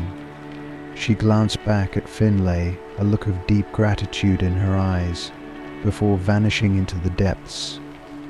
Days turned to weeks, and Finlay could not shake the image of the Selkie from his mind. He found himself wandering the shore at dusk, hoping for just another glimpse of her. And then, as if summoned by his longing, she appeared to him once more on the shore, in her human form, her seal skin by her side. "My name is Isla," she said, her voice the melody of a sea breeze. "You saved me, and I am in your debt." Their meeting sparked a connection that transcended the laws of nature. Finlay and Isla met in secret, under the cloak of night, their love blossoming like a wildflower in the cracks of a cliff. They shared tales of the land and sea, dreams of a life together, and kisses stolen under the moonlight's watchful eye. But their love was not without peril. The laws of the sea were clear. A Selkie could only stay on land for a short time before the call of the ocean became unbearable. And there were darker dangers, still tales of men who had tried to keep a Selkie from the sea by hiding her skin, only to bring tragedy upon themselves. Despite the risks, Finlay and Isla's love deepened. Finlay, torn between his desire and the knowledge of what must be, made a vow to Isla. "I love you more than the pull of the tide," he declared. "But I cannot ask you to stay on land and suffer for it. Whatever time we have together, I will cherish until the seas run dry." Their time was filled with moments of joy and sorrow, each day a precious gift. But as the inevitable drew near, a tempest brewed within Finlay. The thought of losing Isla to the sea's embrace was a torment he could scarcely bear. The night before Isla was to return to the sea, they stood hand in hand on the shore, the waves whispering secrets around their feet. Isla turned to Finlay, her eyes reflecting the moon's glow. "This love," she said, "it will bind us beyond the confines of the sea and the earth. No matter where I am, I will always be with you." As dawn broke, Isla donned her sealskin, transforming before Finlay's eyes. With one last look, a promise unspoken between them, she slipped into the waves, leaving Finlay on the empty shore, his heart full of love and loss. Years passed, and Finlay remained on the Orkney Islands, a fisherman guided by the tales of the sea. He never forgot Isla, his Selkie bride, and the love they shared. It was a love that had defied the laws of nature, a testament to the belief that even the most fleeting moments of joy are worth a lifetime of sorrow. And sometimes, just beyond the breakers, a seal could be seen watching the shore, her eyes as deep and knowing as the sea itself. It was a reminder to Finlay that love, like the sea, knows no bounds, and that some bonds are too strong to be broken, even by the laws of the sea. Thus the tale of Finlay and Isla, the Selkie bride of Orkney, became a legend whispered by the waves, a story of love's eternal reach, spanning the divide between two worlds, forever echoing in the hearts of those who dare to love without limits. Story 17. In the heart of Scotland, nestled among the rolling hills and whispering winds, lies a cave steeped in legend and mystery, Dunbar's Cave. It was said that within its shadowy depths dwelled a creature of myth, the true Haggis, guardian of a secret entrance to the underworld. This creature was not the concoction of sheep's offal and oats, as commonly known, but a living being, cloaked in folklore, and as elusive as the mist that danced upon the highlands. Enter Hamish MacDougall, a chef with a spirit as wild as the Scottish thistle, and a passion for authentic Scottish cuisine that bordered on obsession. Hamish's culinary explorations had taken him from the bustling streets of Edinburgh to the remote corners of the Isles, but the tale of the true Haggis of Dunbar's Cave whispered a challenge that stirred his soul. Armed with his wits, a keen palate, and a determination as sturdy as oak, Hamish embarked on a journey to uncover the secrets of Dunbar's Cave and, hopefully, to encounter the legendary Haggis itself. The path to Dunbar's Cave was fraught with trials, from treacherous terrain to the skeptical glances of locals who viewed the legend with a reverence that bordered on sacred. Undeterred, Hamish pressed on, his journey taking him deeper into the heart of Scotland's mystical landscapes. Upon reaching Dunbar's Cave, Hamish found the entrance shrouded in an ethereal glow, the air thick with an ancient magic that whispered of times long past.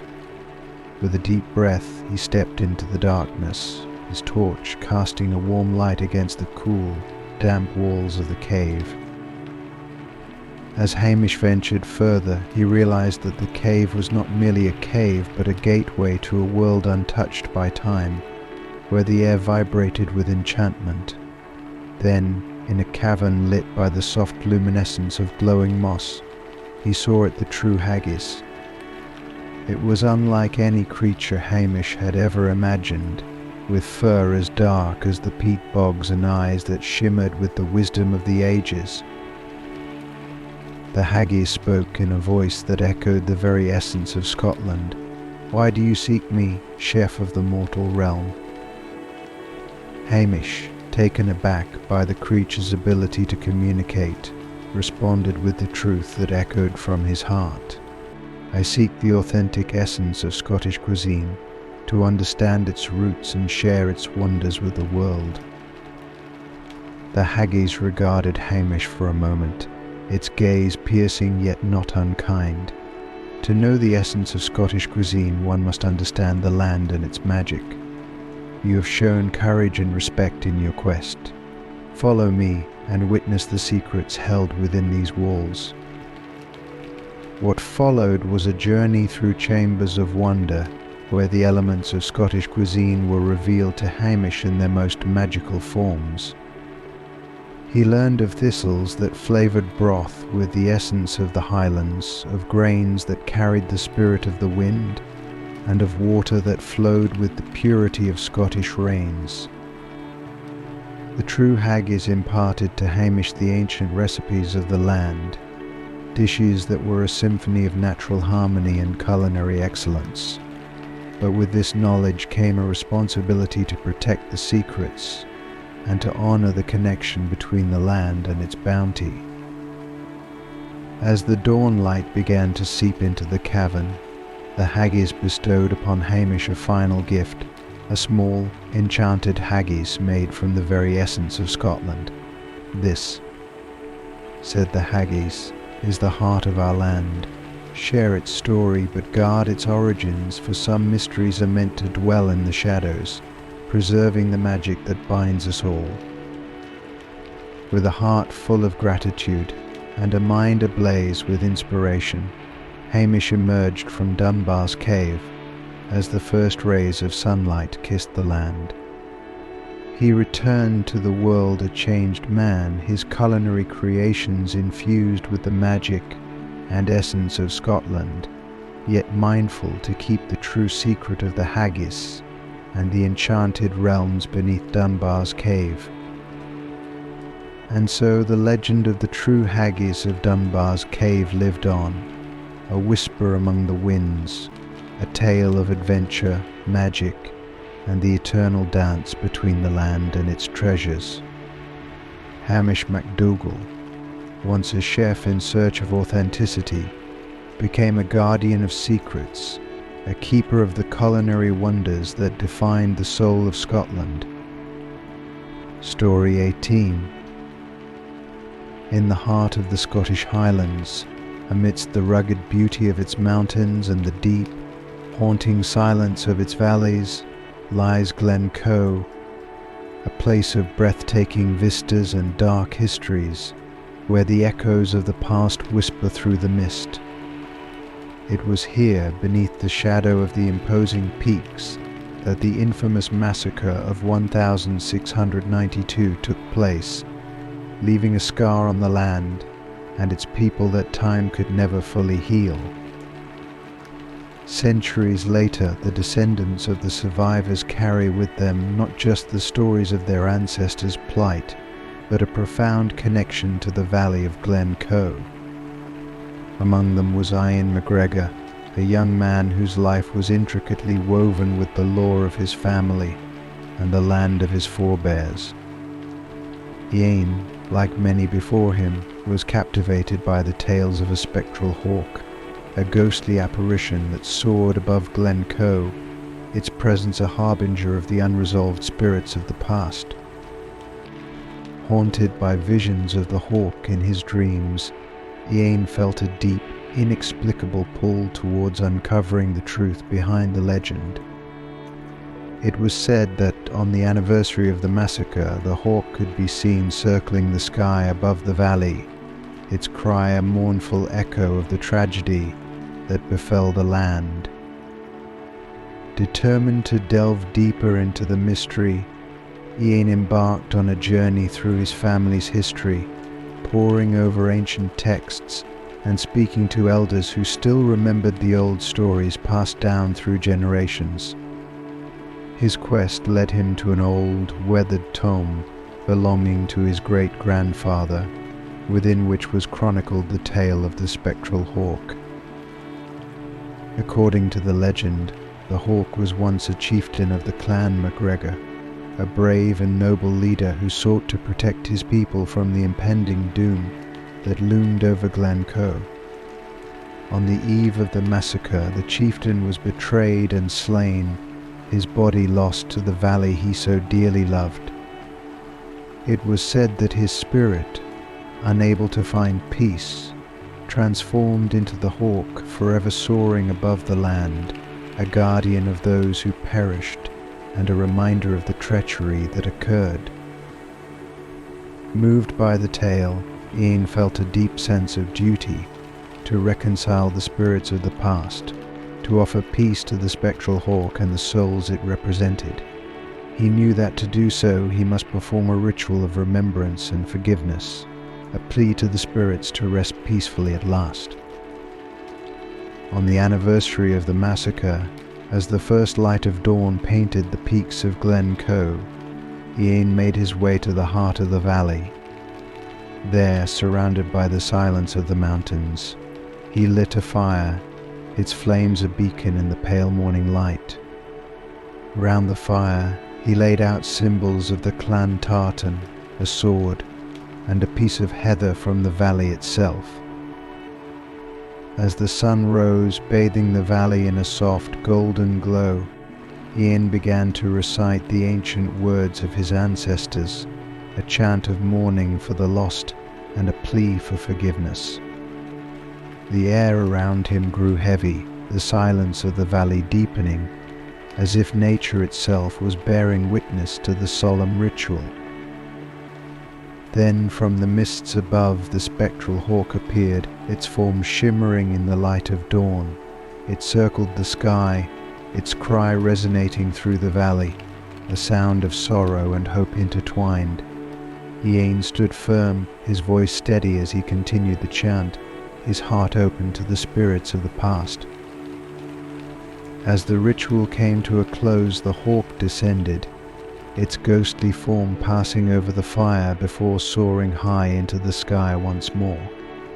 Then, as suddenly as it appeared, it vanished, leaving behind a sense of calm that filled the valley. The air felt lighter, the burden of centuries lifted in that moment of reconciliation. Ian knew then that the spirits of Glencoe had found peace, the spectral hawk a guide to the other side.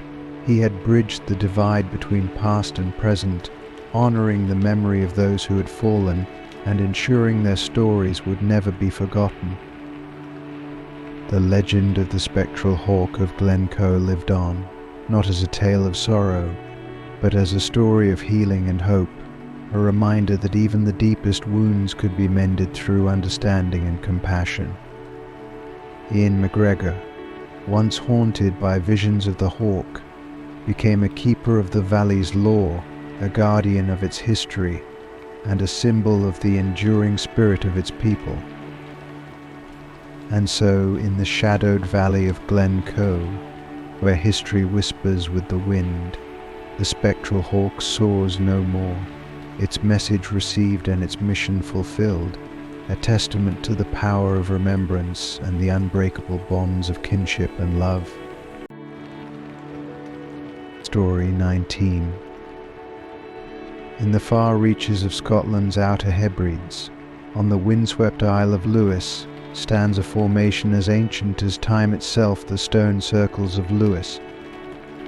It was here, amidst these silent sentinels of the past, that Eileen McKinnon, a young woman with the fire of adventure in her heart and the spirit of her Gaelic ancestors in her blood, found herself drawn to uncover the mysteries that lay hidden beneath the surface of history. Eileen, a historian by passion and a seeker of the untold stories of her homeland, had always been fascinated by the tales that surrounded the stone circles. It was said that the stones were placed by the Druids, ancient priests of the Celtic people, who used them for ceremonies that connected the heavens and the earth. But there were other, older stories, tales of magic and time, of gateways to other worlds and ages past. On a day when the mist hung low over the moors and the air was filled with the scent of peat and heather, Eileen stood among the stones, her fingers tracing the ancient carvings that adorned their surfaces. As she touched one of the stones, a jolt of energy coursed through her, the world around her blurring and shifting in a dance of light and shadow. When her vision cleared, Eileen found herself standing in the same place, but the world as she knew it had vanished. Gone were the signs of modern life, replaced by a landscape that breathed the air of antiquity. It was then she realized that the tales were more than mere stories. She had been transported back in time to the era of the Druids.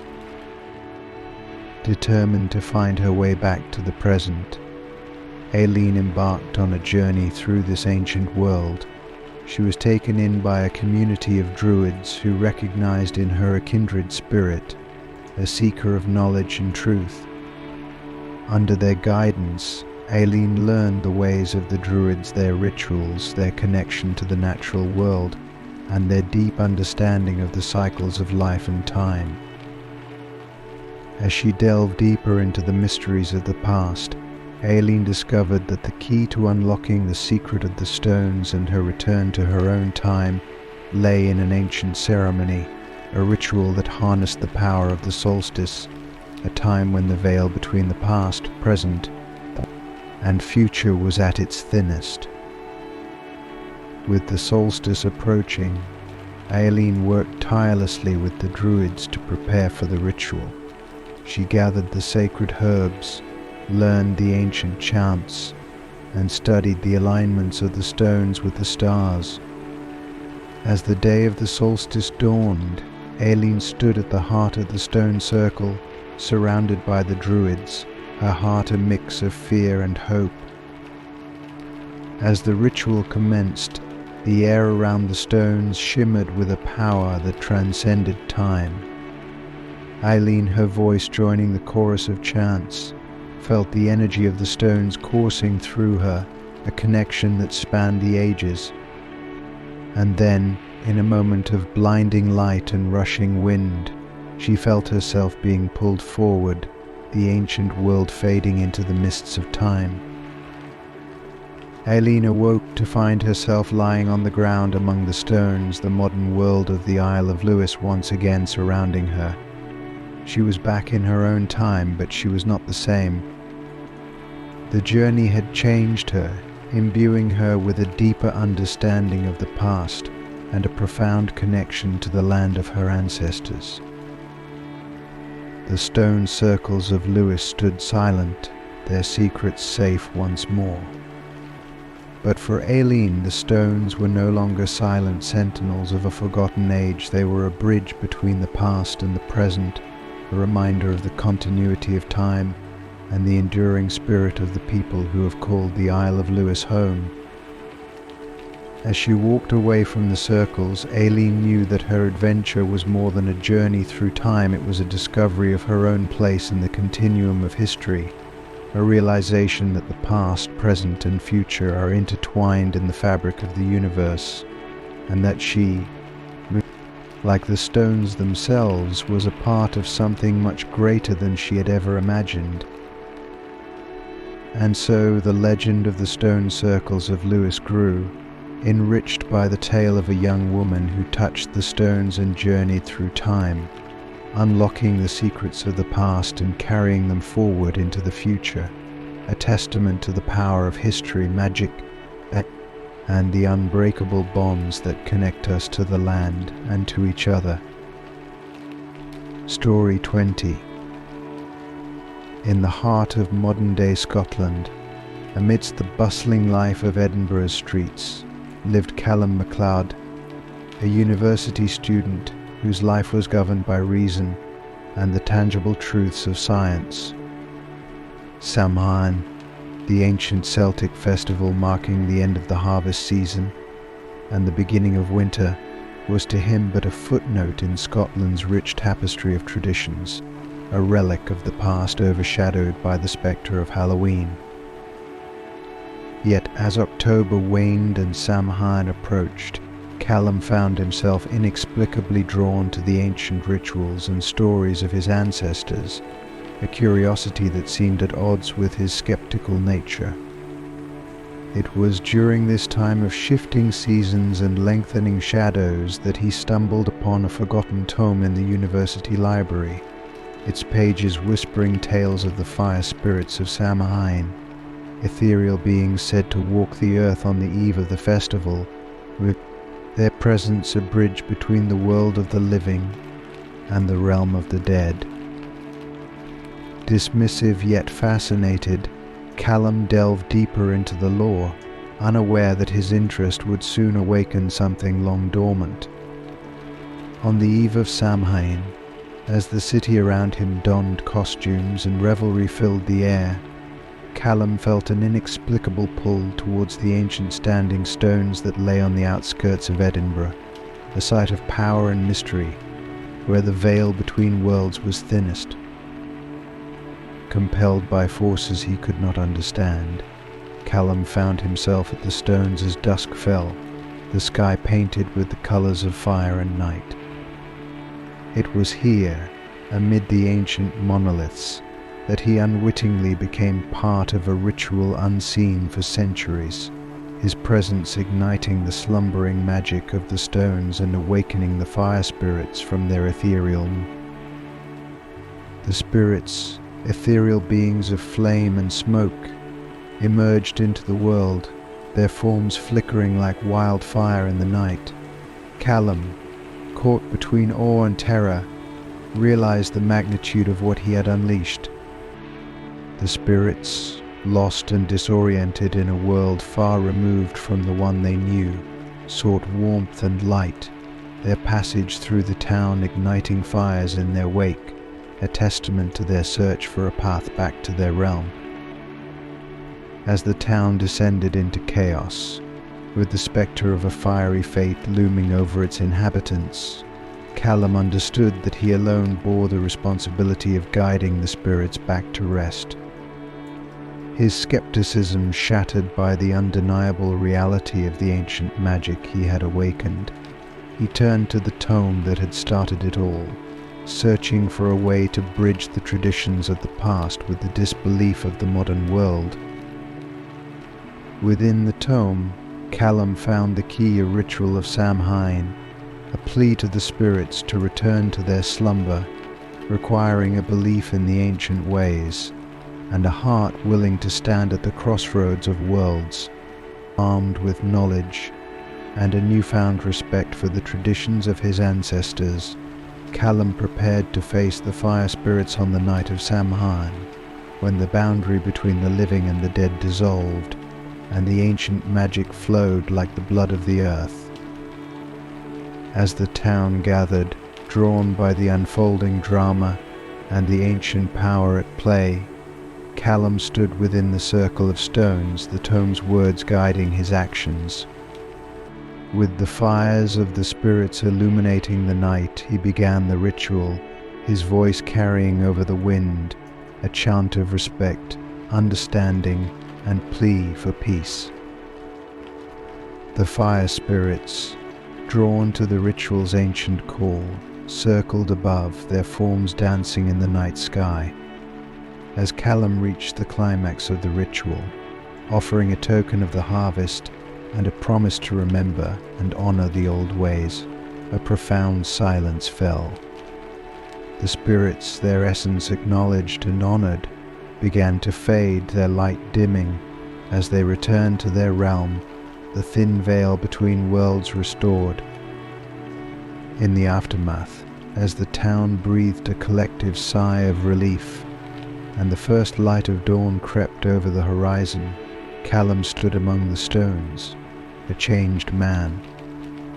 He had walked the path of ancient traditions, bridging the gap between belief and disbelief, and in doing so had saved his town from a fiery demise. The tale of the fire spirits of Samhain and the skeptical student who guided them back to rest became a legend, a story that wove itself into the fabric of the town's history, a reminder of the power of the ancient rituals and the thin line that separates our world from the mysteries that lie just beyond our understanding. And so, as Samhain approached each year, the people of Edinburgh would gather at the Standing Stones, not in fear, but in celebration and respect, honoring the old ways and the young man who had shown them the enduring strength of tradition in a modern age.